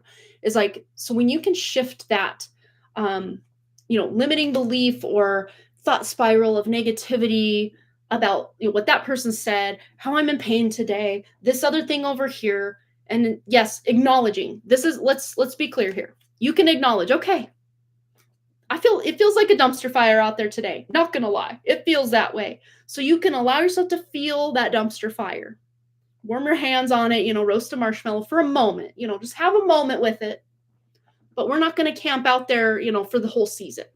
So you feel into the dumpster fire of your emotions or your anger, your sadness, your pain, whatever it is. But then you roll up your sleeves, you pull up the bootstraps, put the big girl panties on, which we all need to do from time to time, because you can manifest out of this into something that is much more in alignment with what you actually want to be experiencing, because you are very powerful. So just remind yourself of that. Next time you're in pain, asking it, what do you want what is it you're trying to tell me? What do you want me to know? What is it you're doing here? Let's figure this out together. I'm here for you. Okay. And now that we figured that out, let's move it along. Because I see you being able to shift your pain, because I'm almost reading it as like thunder clouds or thunderstorm clouds coming in, rolling in, and then they pass by. And then after that, you see the rainbow, you see the sun come back out. Like that's how powerful you can be. It's just when a lot of times we're in pain, we can't focus on anything but, okay, I'm in pain. I'm in pain. I'm in pain. I'm in pain. Oh gosh, it hurts. I'm in pain. Over and over. And it's valid because it's there. So we can't ignore it. We can't just bypass it like, no, I feel fine. I feel fine. That's hard to do. So just acknowledging the pain, asking what it's trying to tell you, and then being able to move it along. But zinc, hopefully, is going to be helpful. Another thing that can help with inflammation that I've been doing just to keep just like tension headaches away is ground ginger. Like just ginger powder, like, you know, you're in your baking section, get a little thing of ginger and just put a 1/4 teaspoon of that in water, mix it together real good, and just drink it down. It's not the most pleasant taste by itself, but it's not too horrible either. And it works. It works very quickly to help with inflammation. And of course, sciatica having to do with, you know, inflamed nerve. So there you go. There you go. All right. Well, hopefully that helped you, Amanda. You're so welcome. The pain has stopped me in my tracks with tears and takes my breath away. Right. I remember those days. I mean, I got sciatica with both my kids, you know, what, especially into that 3rd trimester, but them being born, like, I think I maybe had that just shoot, especially down my left leg, like just shooting pain, maybe twice since being pregnant, just randomly, because of maybe the way I was sitting and it kind of pinched a nerve or something. I don't know the logistics of it, but stood up and had that same pain. But I guess my funniest sciatica story, I'll just share it with you while we wait for Amber's donation to come through. So Boston was 3.5 when Wrigley was born, and this was about a week before Wrigley was born, and I had the big yoga ball out, just bouncing on it, trying to, like, any day now, bud, come on out, let's move it along, because I was not a happy pregnant person, especially first trimester, 3rd trimester. 2nd trimester, I was glowing, I was happy, everything was amazing. 1st trimester, puke, puke, puke, just all day nausea, all night nausea, just not a fun time. And then by 3rd trimester, my whole, like, my bones hurt, my ankles hurt, my face hurt, like everything hurt. And then of course the sciatica on top of all of that, and just feeling very uncomfortable. I was just a miserable pregnant lady, especially in the 3rd trimester. But anywho, I digress. So I bent over to pick something up, and, you know, just a week or so away from having Wrigley, I bent down and the sciatic, you know, just the pain just shot, and it literally stopped me in my tracks. And I go, ah, like that, like just like a singing, like, you know, like really just, whew. And Boston laughed and he goes, Hot Pocket, because he thought that's what I was doing, is singing Hot Pocket from the commercials. Even though I was in so much pain for like a minute there, like I like fell over laughing. It was so funny. Because I just like cried out like, ah, like something similar. And he just he goes, Hot Pocket. Even my husband, who was like trying to help me, was like laughing. I'm like, oh my gosh. Oh, out of the mouths of babes, right? It was so funny. I mean, I'm glad I have the memory, but hopefully could have done without the pain, you know? Yeah, well, I do see this improving. Just there's something you're doing, or just the energy shift in you being able to feel your way through it. And I know that sounds so woo-woo and out there and lofty and hoity-toity and all the fun things, but like it works. It really does. Yeah. Oh, kids are so funny. Very fun. Yeah, not being heard is a thing too, from childhood into adulthood, finding the balance between my purpose, direction, and not feeling heard. I need to work on me not taking that energy in. And it is one of the hardest shifts to do, is to realize that's a them problem, not a me problem. Professional doormat over here. Backbone, where? Balls, where? Don't have any of that until I do. I'm still learning to grow a pair from time to time in certain situations, but like you compare 42-year-old me to 34, 33, 32, all the way on down the line, vast improvement over here. Because like I said, that's the one job I held down, locked and loaded, professional doormat, letting anyone and everyone walk all over me. didn't want to rock the boat, didn't want to displease or have anyone not like me. But yet at the same time, no one probably respected me because I was that flimsy of a just no backbone, total doormat, let everyone walk all over. But then you notice though, when you start setting certain boundaries, the people that were benefiting from those no boundaries start to get real upset about it. But that's a them problem, not a you problem. It's definitely an interesting transition, especially when you're just learning to take your power back and just not be that way anymore. It's like you can still be kind without literally being the professional doormat, you know? I'm in post menopause too, so hormones are missing. I need to do something different. Aw. Well, I can tell you, I guess you'd consider me in the perimenopausal stage, I guess. I don't know, anywhere from age 35 to whatever they consider that. Thankfully, I don't have a lot of the symptoms that people talk about with the, like, especially later stages of perimenopause. Thank goodness. Yet, anyway. But Dr. Mindy Pelz, and I know I've talked on here about her before. She's on YouTube. But she has her book, The Menopause Reset, and she's got Fast Like a Girl, but like intermittent fasting. And even if you can't, like, just, you know, not out here, the longest I've ever gone fasting was 49 hours. Because a lot of times when I get into that territory, I start to get a migraine. So I dip in as much as I can. But there are certain times, and, you know, even if you're postmenopausal, you can kind of create your own, because your body's still producing about 40% of the hormones it was at like peak capacity. Because I think it's, correct me if I'm wrong, I think it's your adrenals that take over the hormone, like the full day hormone production. Oh, you healed your shoulder, but that was years ago. Yeah, but this can help like reset those hormones and get you like on a 30-day cycle to where, you know, day 1 you'd consider as your bleeding, you know, day 1 through 10 is like the bleeding days. Even if you're postmenopausal, you basically treat your fasting like you have a cycle, because it will regulate your hormones. Your hormones will know that, okay, during these days, this is what we're doing.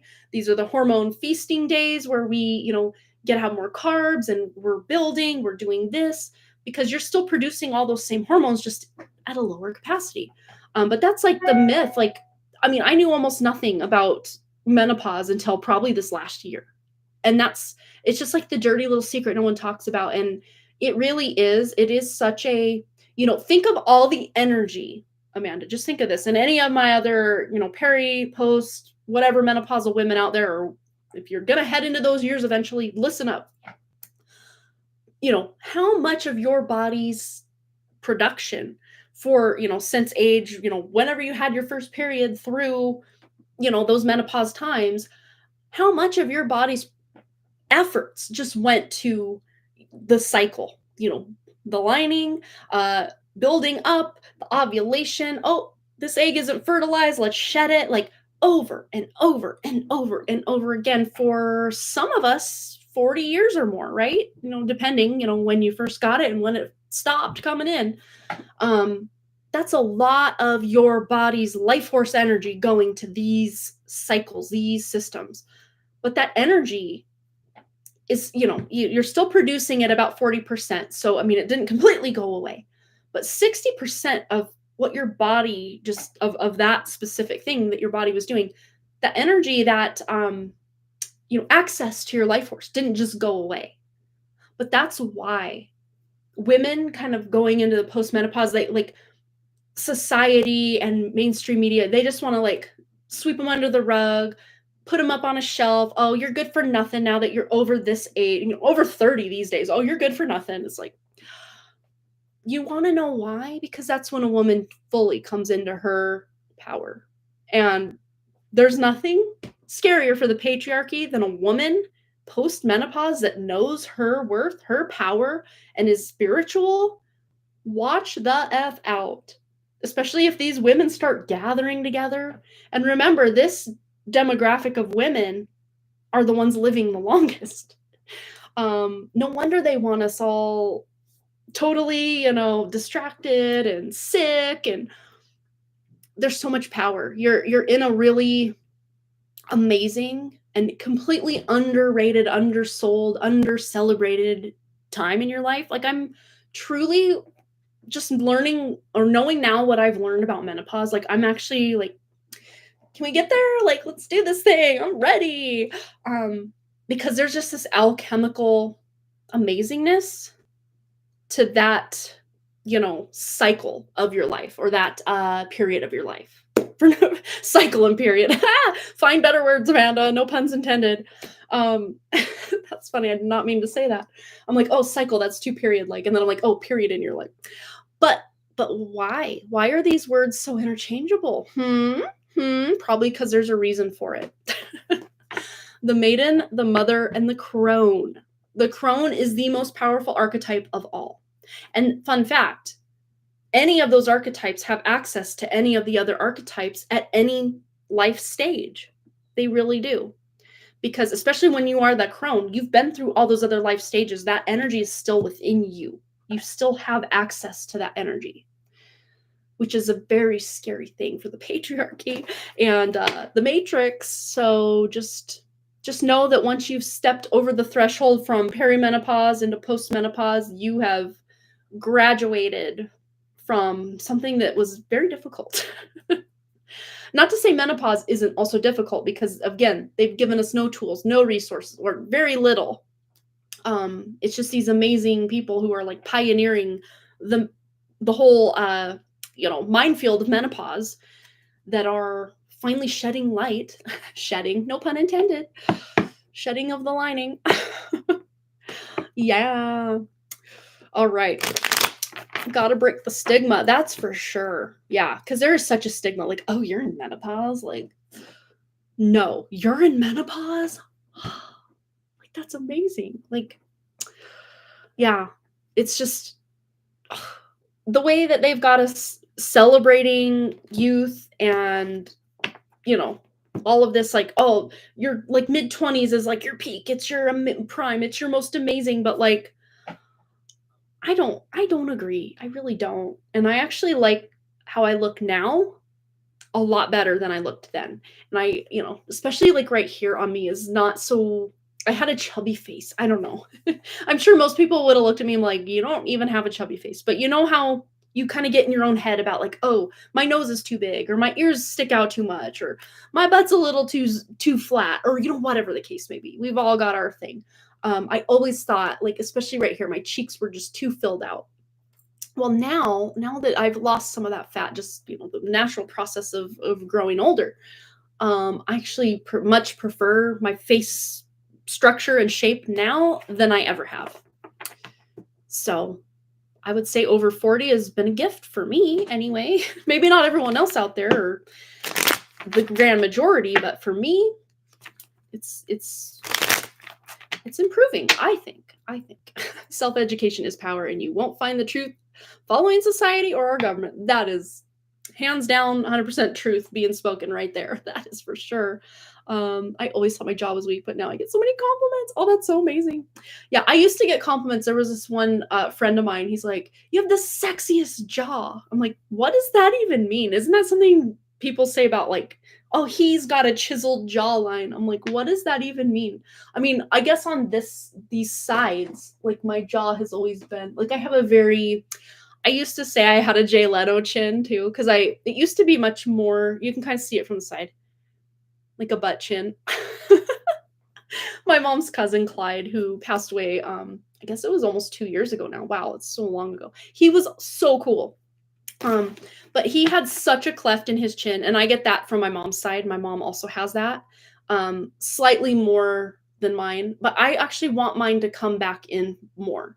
But what the funny thing is I used to do this to try to make it more and try to hold it, and then was like, oh, now you can see a little bit better. But we used to joke as kids, my brother, sister, and I were like, Clyde's chin has such a butt chin, it's got a butt hole, because he had like a very distinct butt chin, as they call them, cleft in his chin. But it was so defined, like it had the crack, but you could also see like the hole.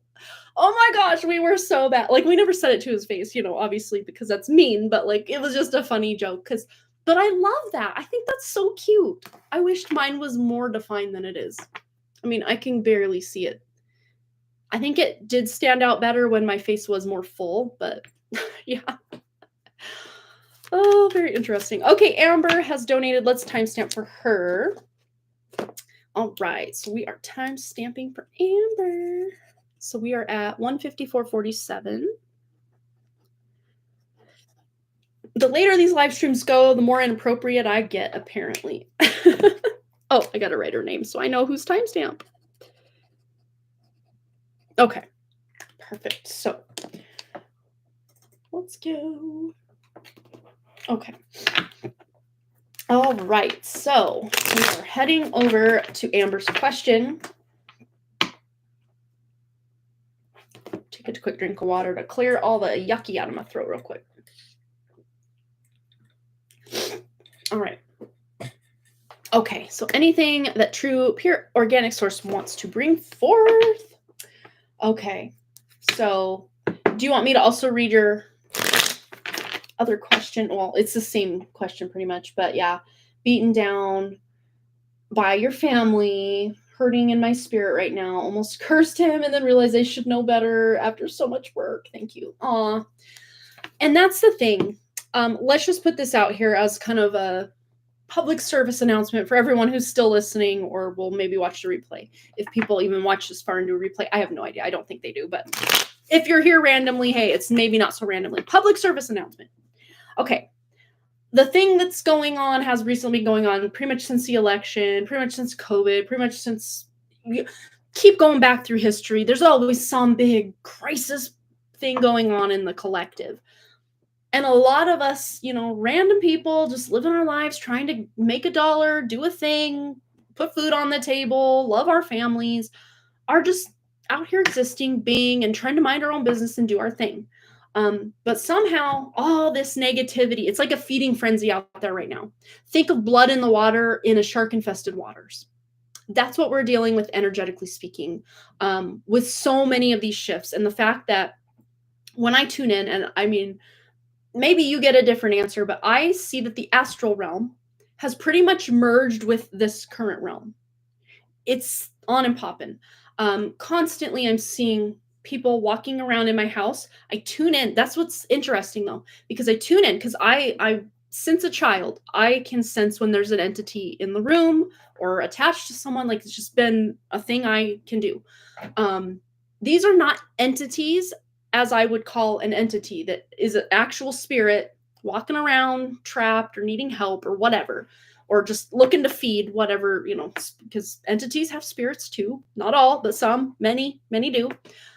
But what I'm getting is this peripheral, this going on over here. It's like an overlay. It's like that. I mean, for lack of a better way to label, the astral realm could be like the fourth dimension, I guess, or it's still part of third density, and then we're moving to fourth density, but fifth dimensional frequency, energy, so to speak. I don't know if I can put this in the right words, but what I'm seeing, and then when I tune into what that thing just was, I keep hearing astral parasite. I keep hearing astral AI, product of astral AI. And and this has been the case for a very long time. A lot of the Matrix is like running on AI. A lot of the astral realm running on AI. And now that AI is like prevalent in like mainstream society now, you can kind of start to see, those AI videos where it starts like as an apple and then it zooms into the apple and then it's like an apple of someone's cheek with like a lot of blush on it, and then it's a little child and then their face morphs into like a cat, and then that cat morphs into a demon, and then just things are weird, things are very surreal, like the surrealist paintings and stuff like that. My kids are yelling. I don't know what's going on. We're in the astral fire of the dumpster fire of the astral realm. But that like weird AI morph shift, that's very similar. If you think about dreams you've had where, you started out in your childhood home and things looked pretty kosher to what they used to look like. But then all of a sudden you're in like a shopping mall, but you don't remember actually traveling or moving anywhere. It's just like things morphed, or you were with, let's just say for lack of a better example, you were with your cousin, but then that cousin shifted into one of your ex-boyfriends, shifted into, a guy, like a stranger, and they say you can't dream about people you've never seen, but I tend to disagree on that. But that's how a lot of dreams are. Not all dreams. Some dreams feel very realistic and very grounded in reality, but a lot of dreams, especially when you're kind of being pulled from here, pulled from there, and like kind of taken for a ride, and you're not like lucid dreaming or anything like that. It's all very AI feeling. And I didn't realize that until AI became very prevalent. And I'm like, this feels like a dream. That feels like a dream. That feels, yeah. And that reality is basically merged with ours because it's collapsing, because it can't exist in the way it once did, because the frequencies are raising, things are changing. So public service announcement.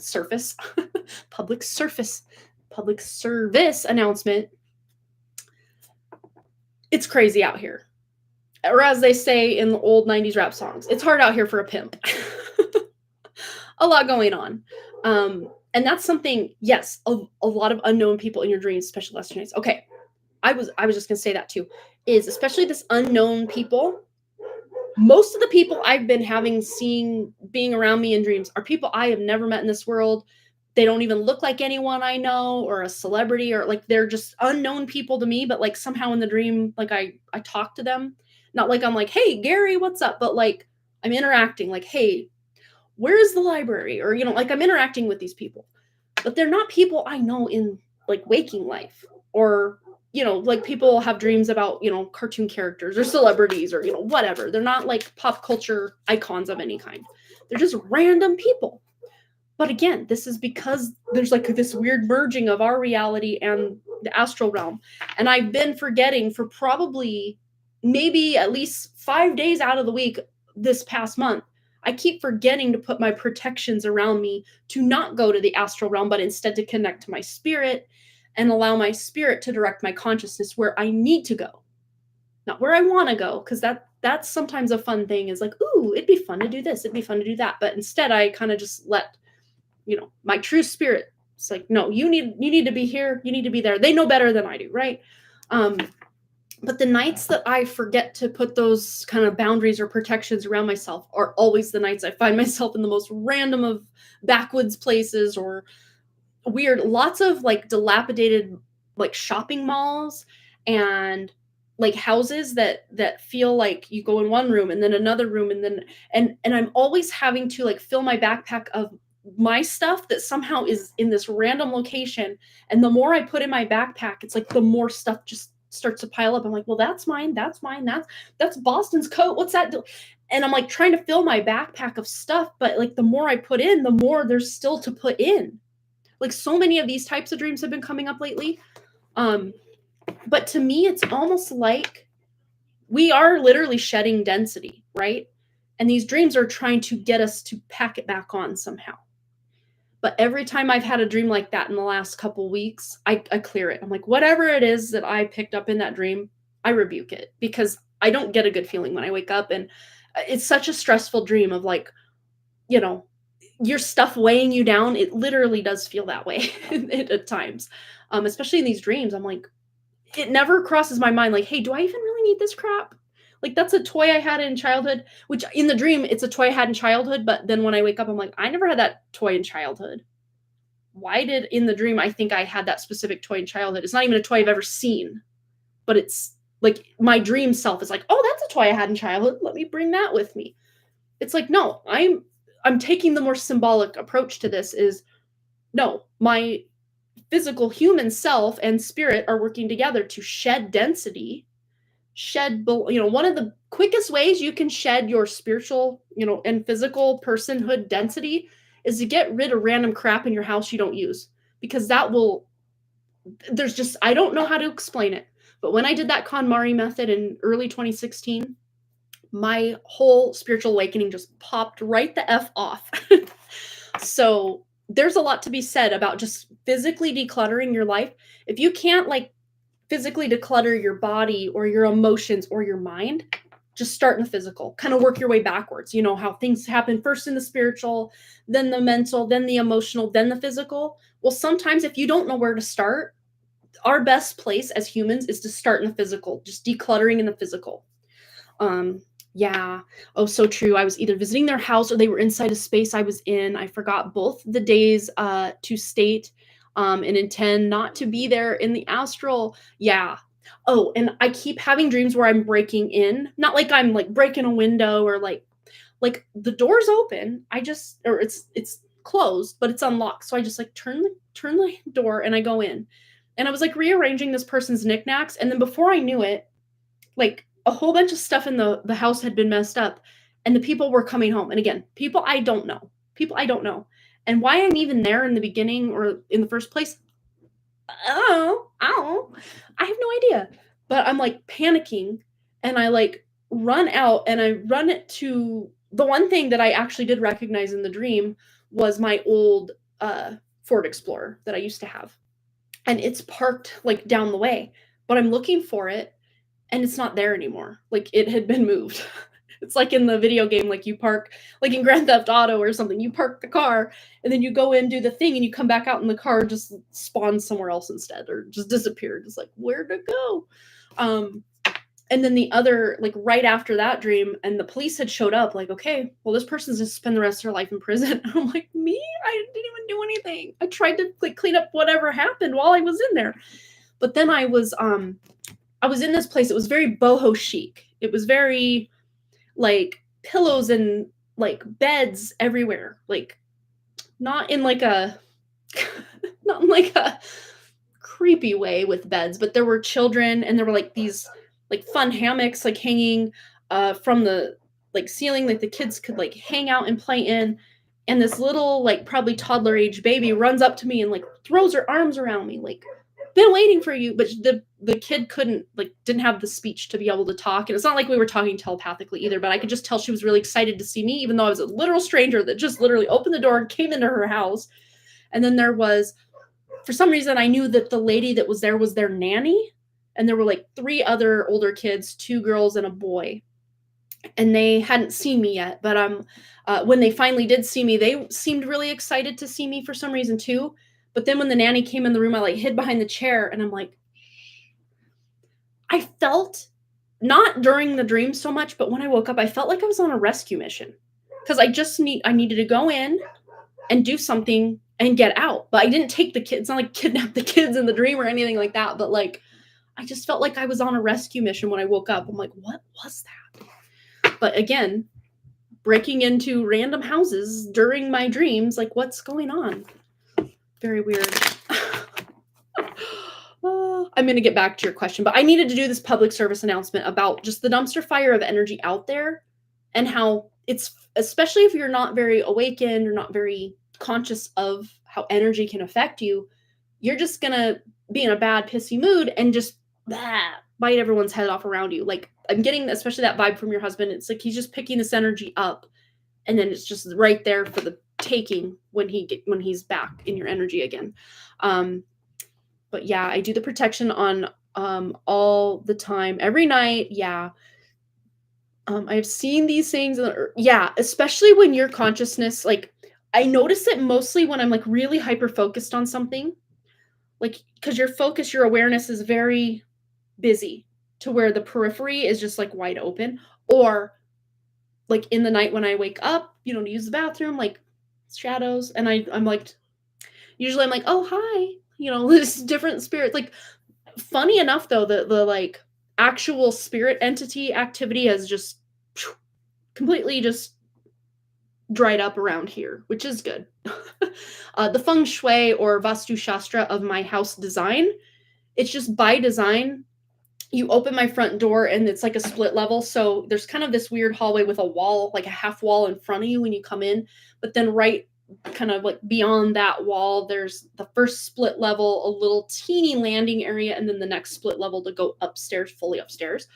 And without fail, just this little churning little whirlpool of spirits would just get stuck on that little landing between the stairs because they'd come in through the door and flow right up the stairs and just kind of get stuck in that landing. And I'm like, okay, what are you doing here? You're originally from Germany. You fell off a cliff and died. Like, how are you here? How did you get here?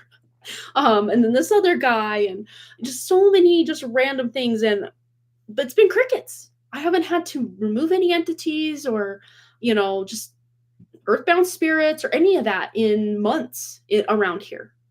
And it's just weird. It's weird because that's just what I do all the time. It's constant, but it's just crickets. But I'm now seeing just like astral energy. I don't know for lack of a better word what to call them. Yeah, I've been clearing every time I take a bath in the morning. We'll do that tomorrow morning for sure. Yeah, there you go. I donated a bunch of clothes a few days ago. We'll work more in decluttering. Yeah, it's definitely beneficial. Even if it's just feeling like your mind is less cluttered, looking around at all the clutter, you just feel this lightness to your energy. Even if that was the only side effect or effect of this, worth it. But just knowing you have spiritual effects from just decluttering the physical, also worth it. Also very worth it. Yesterday, I was in a bus going uphill away from a huge wave-like tsunami and then reach a deserted village.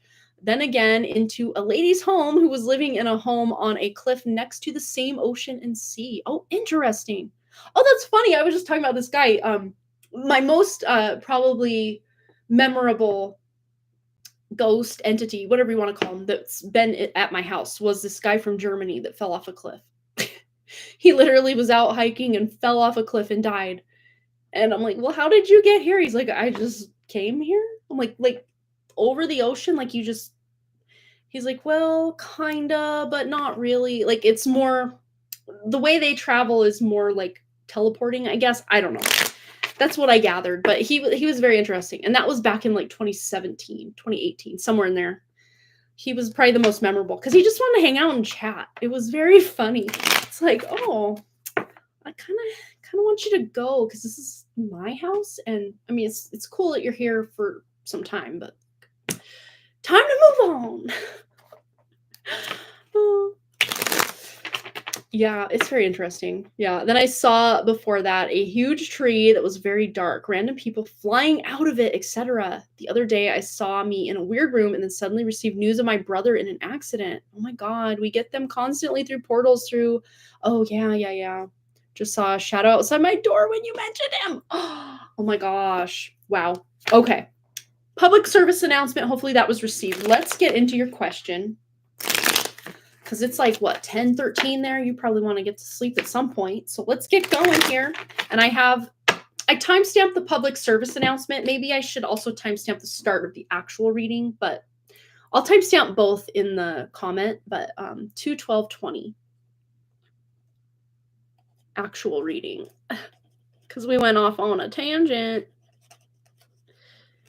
Okay, here we go.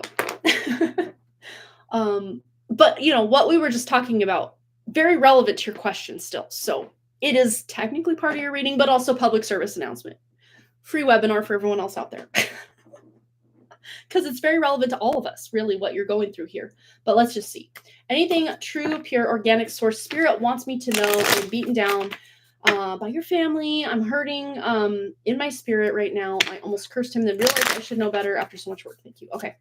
What does pure, organic, true spirit want Amber to know? Okay, I'm shuffling upside down. For some reason, I felt the need to check, so I feel like that was meant to write that problem there. Okay. Yeah, okay. So, void card, rest card, self-care card, healing card. Yes, you're doing all this healing, overcoming, but you're also, it's like getting kicked while you're down because these people are feeling very down and out. Energetically speaking, I mean, you've been through a lot with your healing journey lately. Like it's been quite the journey lately for you. And then these two coming in and coming at you, it just feels like they're kicking you while you're already down. It's not a good look. It doesn't feel good. It doesn't look good. It's not a fun place to be. So this is just confirming you're not wrong. This is what's going on, but also just unnecessary. But again, picking up all this energy and just churning it up. It's almost like what I'm seeing is like the wind picking up a bunch of leaves and just making this like mess with all the leaves that you just raked up. Like that's what I'm seeing in my mind's eye. It's like I thought I had that all compartmentalized and put away, and then you come up and stir all this up, and now I'm like, ugh. Yeah. He was spiteful about me not showing up as a mother and wife. Well, you know, sometimes you gotta take care of yourself too. Like, put your oxygen mask on first. I wish more people understood that. Just because someone, you know, if you're not showing up as that wife, that mother, that sister, that daughter, that whatever, you also have to show up just as your own self, for your own self sometimes. And sometimes that takes priority over everything else. And for, you know, probably generations at least, if not millennia, mothers especially have been taught to self-sacrifice over and over and over for the children, for the husband, for the family and the extended family, even for the village, for the community. But there were also times and pockets in time and tribes where women were taught to honor when they knew they were literally the last drop of their, you know, energy has run dry. But before they even get anywhere near that point, hey, mom, you go rest. Like, the rest of the village can help pick up slack here. You know, we just don't have those support systems now that we once had. I know that's what I thought. I broke all bonds, claims, contracts with him, yet he slides down further and more and finds ways to hurt me and not show up for me and his daughter. Right. But a lot of that is him projecting, because he knows deep down he's not showing up the way he should have for you, for her, over and over again. So the one time that you like need a minute, you know, to take care of yourself, to rest, to recuperate, oh, let me just kick her while she's down. But again, that's a lot of his own projection stirred up because of all this just activity, you know? All right, anything else? The Hierophant. Okay, so yeah, this is about, there may still be some sort of contract. This is a card about contracts, about tradition, about the patriarchy. I'm going to get a clarifier on this just to see where you can look to break this contract or what you can do to break this contract. Okay. So this is like a mental construct of most likely matrix programming surrounding maybe ways that wives and moms should show up, should self-sacrifice, should. The word is should. Something you felt like you should have done but didn't do. There are some contracts you can break. It may even literally be, let's just double check that that's what it is, because you can break that spiritually. Like you can rip that contract up and throw it in the garbage, spiritually speaking, and not break the marriage in a legally binding way, you know? Literally, yeah. And this is past life stuff too. Stuff with childhood, stuff with the marriage, stuff with past life with him in other lives. Yeah, you did. Okay, so it feels to me this is past life then. There's something from a past life. So if you did it already in this life, this is something lurking and lingering from a past life. All right. How can Amber find this? What does she need to know about this contract from a past life? Just go on a journey, literally. Go on a journey. You'll find it. You'll figure it out. Oh, that's child energy. Look at that. And he was your son in a past life. There you go. So go on a journey. Break that contract, whatever it was with when he was your son. Because there's something there that's still kind of lingering, that's affecting you now, especially mentally. It's really disturbing your mental peace. And it's not that the contract has any actual hold or binding or cursing over you. It's just your perception of it. Oh, he tried to kill you in that life. Look, does that not look like the beginning of what someone might do before they do something like that to a victim? Look at that. Yeah. So let's just see if there's anything else you need to know about breaking this. Okay. Wow. Yeah. Defend yourself by doing it now, breaking that contract now, clearing any other energy. Again, going on a journey and just seeing what it is you need to discover from that life. Because you'll be, whatever it is you need to be aware of, it will be highlighted for you. It is about you not showing up for him in that life. It must have been, because he's also projecting that onto you as husband, but also in like by proxy with Kashvi, right? It's like, oh, you're not showing up as a wife or a mother. He could have just said you're not showing up as a wife, but he said also as a mother. So he had to like turn the screws just a little deeper with that part. That part of the contract making me causing hurt. Okay, yeah. I really think it is, because that's why it's coming up. Yeah. It's something you didn't see before, but look what it's doing. Look what it's doing to your energy field. It's something you didn't see until now. There it is. Boom. We uncovered it. We figured it out. We cracked the case. Sherlock Holmes, who? Not today. Yeah. And again, with the child just sitting there, not seeing what he did receive from you in that life, because there was goodness you were trying to give him and offer him in that life, and he just wouldn't take it. So then he, ended your life in that lifetime. So yeah, there you go. So you can go into a journey and just see, if you want to just do it without all of that, you can just, do it and break it in whatever other ways you've broken contracts. But it feels to me there's more to uncover, or more information you would gain in the journey. What is this additional information? Okay. So there's something that's going to help balance those scales of karma, if you will, or just alleviate some of the hurt or the pain, or because if you were to just break this contract and do it in whatever ritualistic way, which is fine, it's fine to do that. What I actually see is you going into this journey, there's something you're gaining as far as a sense of compassion toward him and how hurt he is that he wants to hurt others.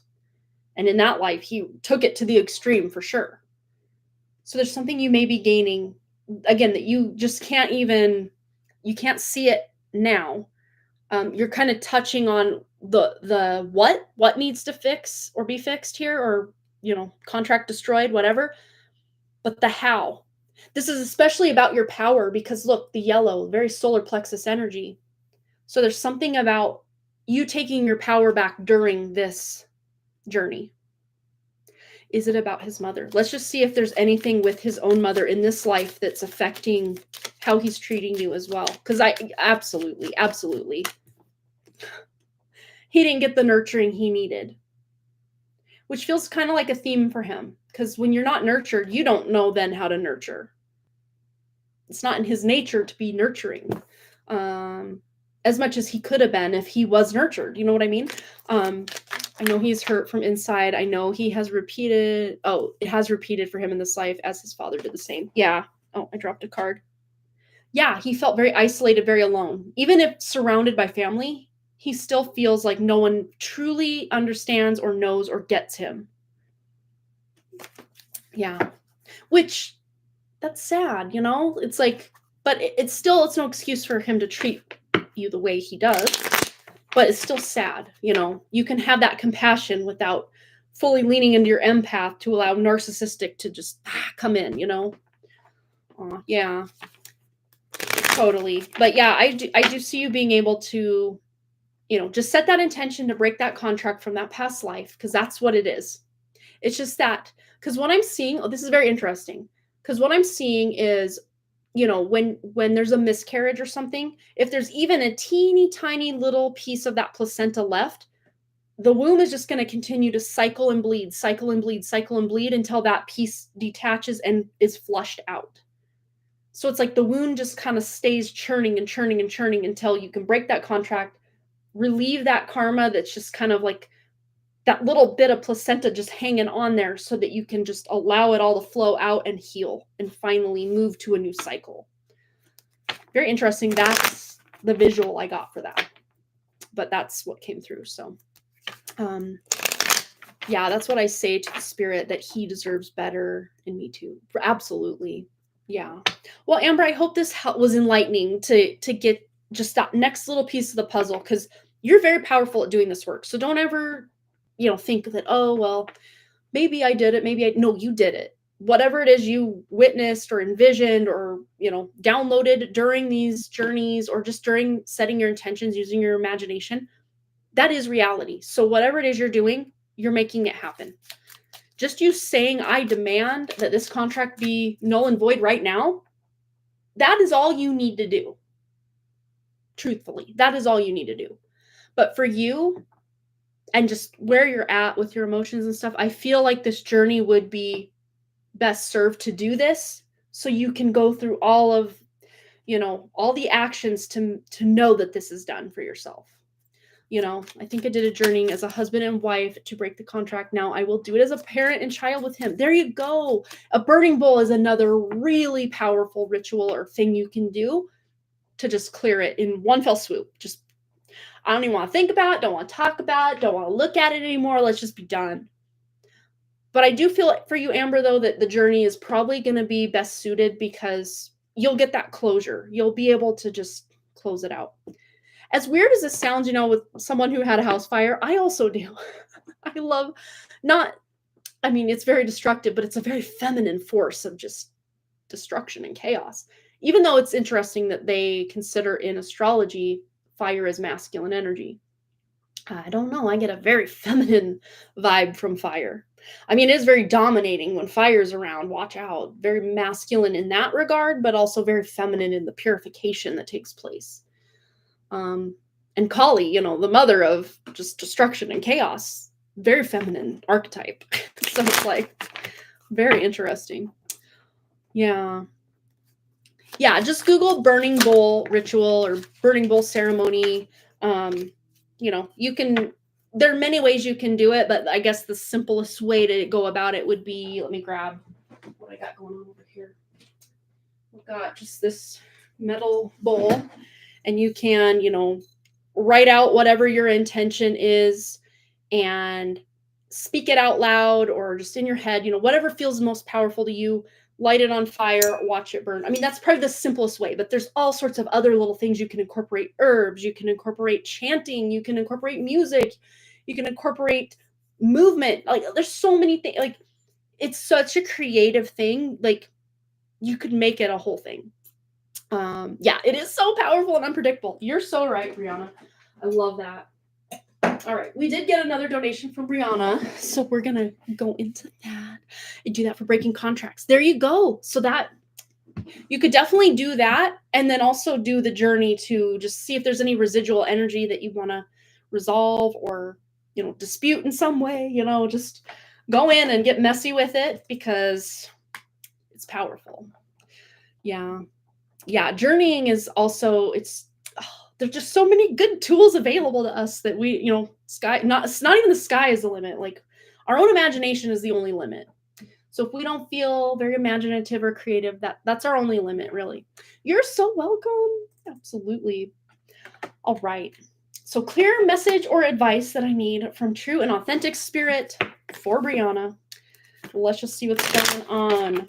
Last but not least, Brianna, one card pull, but you know me, it's never one card. We just did some work last week and now more to do. Always more to do. That is the human condition, I swear. All right, clear advice and message that Brianna needs to know from true authentic spirit. Okay, well, you're ready. You're ready to level up. There's more leveling up. I don't know. I do know that you've been on this upward level up trajectory, but it's increasing even further. Look at this. Good night, Amber. Have a lovely evening. Yes, thank you. You're leveling up yet again. And this feels like a very quick level up that's not even on your radar right now. This, again, it's very spiritual. Closing out old traumas, very mental, loops, just things going on with the matrix, programming or keeping us small or kind of trapped in the mind.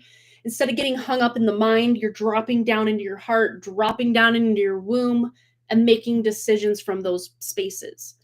That's what this feels like. That's very powerful. I just heard fireworks when you said my name. It scared the ish out of me. Oh my gosh, it's scary, but kind of cool. All right, what else is going on here for Brianna? Anything else she needs to know? From true, authentic spirit. Okay. It's time to shine. That's what I just heard. It's time to shine. So turning over, and I know you've already been doing the thing and turning over new cycles, turning over new leaves, doing the thing, but yet another level of excellence you're reaching, you're attaining a new level of excellence. And I'm being directed just kind of to this area. So I don't know if you're just in like dire need of like a massage. It's just slightly to the left of the spine. And I know it's not mine because I did not feel that way even a moment ago, really. And most of my pain, if not like probably 98% of the pain I ever feel, is only ever on the right side of my body. Hands down, the only break I've had, all the sprains I've had, scars and whatnot. The only scar I have on my left side is this one right here. You can barely see it. There you go. You can really see it now. But this happened when I was about 7, 8, somewhere in there. And I had this clown. I don't know why I'm feeling the need to talk to you about this, but here it is. When it flows, it goes. There we go. I had this clown that I liked. It was like a porcelain clown figurine. It wasn't like a doll with a porcelain head or anything. It's like a figurine. I don't even remember what he was doing. He was kind of like sitting in like a weird position, but his head broke off, and there was just kind of this jagged part of the head still remaining. And I had it there, and I was picking up the pieces, and I came back, and that jagged part of the head was hanging up, and I went like that. But that's the only scar I have on the left side of my body at all, which is interesting. All the rest, it's like the left side's always my good side on camera, for sure. But the left is the feminine side, the right is the masculine side, but the left, just to the left right here, is feeling like a place of attention for you. Oh, you have no idea how crazy this story is. I'd love to hear how crazy. Yeah, I'm beyond belief with a lot of crazy these days, but yeah, whatever needs to come out is coming out. But clear message and advice for Brianna. A whole stack just fell, so we're going to put them back in to see which ones want to come out. Okay, so you're really about to step into your power with something, and something that hasn't been on your radar yet is going to be on your radar. Again, this feels like a gift, a spiritual gift of yours that you're not even aware is a power of yours, or a superpower, or a spiritual gift, whatever we want to call that. You're not even aware that this gift is a gift you have, but very soon, remember how we started this reading, a very quick spiritual level up that's just coming out of left field. You already thought, oh, wow, I'm doing the thing. It's happening. But like, no, this is just taking you completely by surprise out of left field in the best possible way. This is not like derailing your progress or anything. This is just enhancing what's already going on. I'm joining a new art studio near my house. It's a ceramic studio. Ceramics was my favorite class in school, and I was severely depressed at the time. The only thing I have from the class is a pear that I personified and made into a clown. Oh my God. But then the stem broke off and left a very sharp edge that I've never wanted to get rid of. Oh my goodness. Wow, that's crazy. And pear to me is a very feminine shape. You know, like some body types are like pear shape. There's something with the feminine energy flowing here, because left side, pear is very feminine. Left side is feminine. Something with the feminine. Okay, tell us what we need to know about this feminine energy for Brianna. Why the highlight on the feminine energy? Okay, so I heard just dropping out of the doing and just stepping into the being.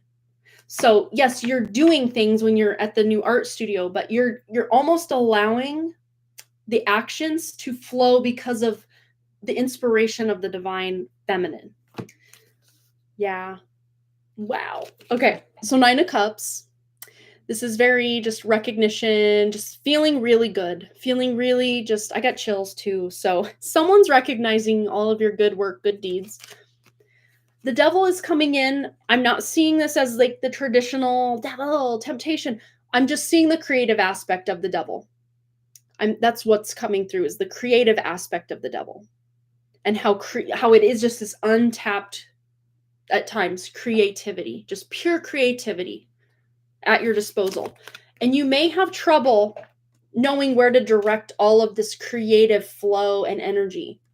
So you might even be competing, like, ooh, I want to do this, ceramic stuff, but I also want to write, and I also want to do this other thing. And like, there's not enough hours in a day. Like, that's your biggest problem here, is there's just not enough time to do all the amazing things you want to do.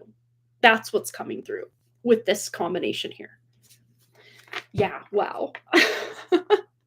I went to the studio and had so many downloads that I couldn't even breathe. I was born to make art. Yes, you were. Look at this. Absolutely. Because this, okay. So this to me does feel, this new gift that's coming online that you don't really see coming. I think in a way you do see it coming because it feels very creative, very in the flow, very feminine. But it's something it's kind of a way you're pivoting. And it doesn't necessarily mean this is something you're doing for a business, although I do see you being able to sell whatever this is. But it may not just be like your whole, like, let me abandon everything else I'm doing and make this my business. This feels more like just a passion project, something you're doing on the side when you feel like it. And if you make some money, great. If not, great. You're still having fun doing it. As I throw the card. So, yeah. It's healing the artist in my heart.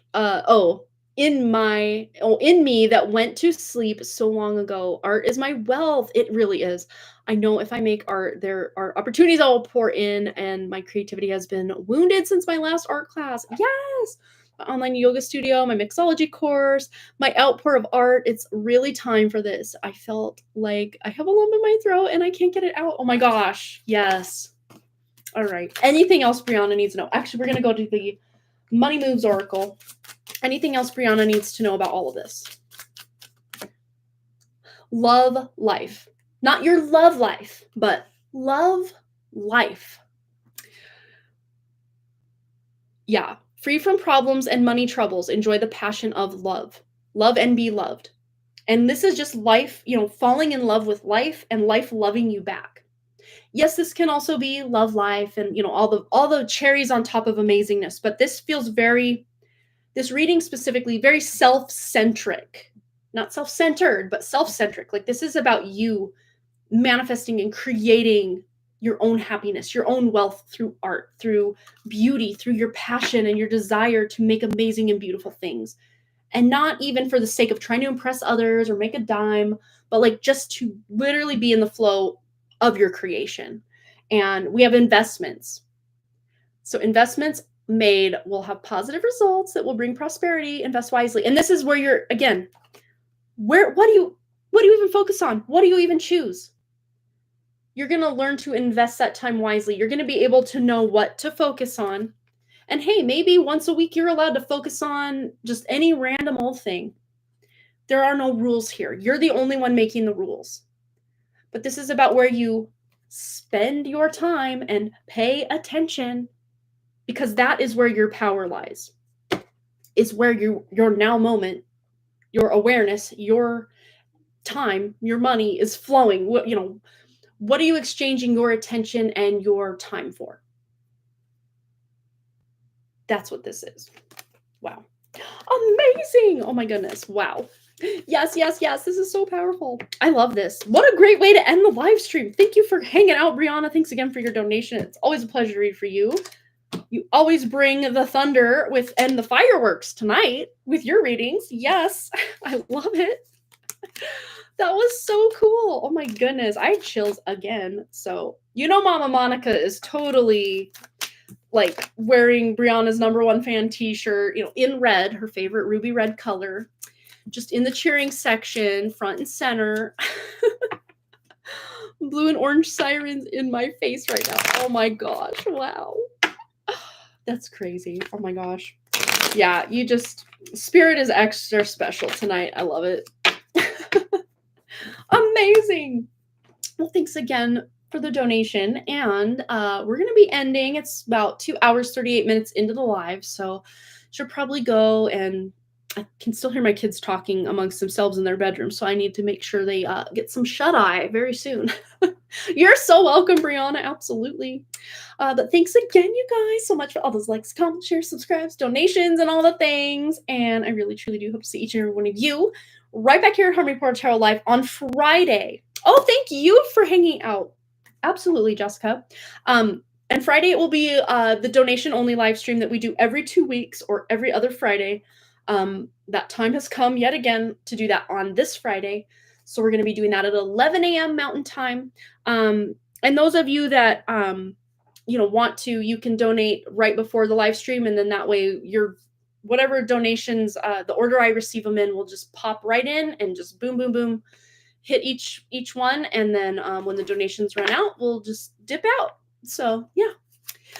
All right, you guys, thanks again for hanging out, and I will see you on Friday. I already did all my closing statements, so I will let you go. Have a wonderful rest of your day, morning, evening, night, whatever time it is where you're at. All right, you guys, much love, peace, and see you next time.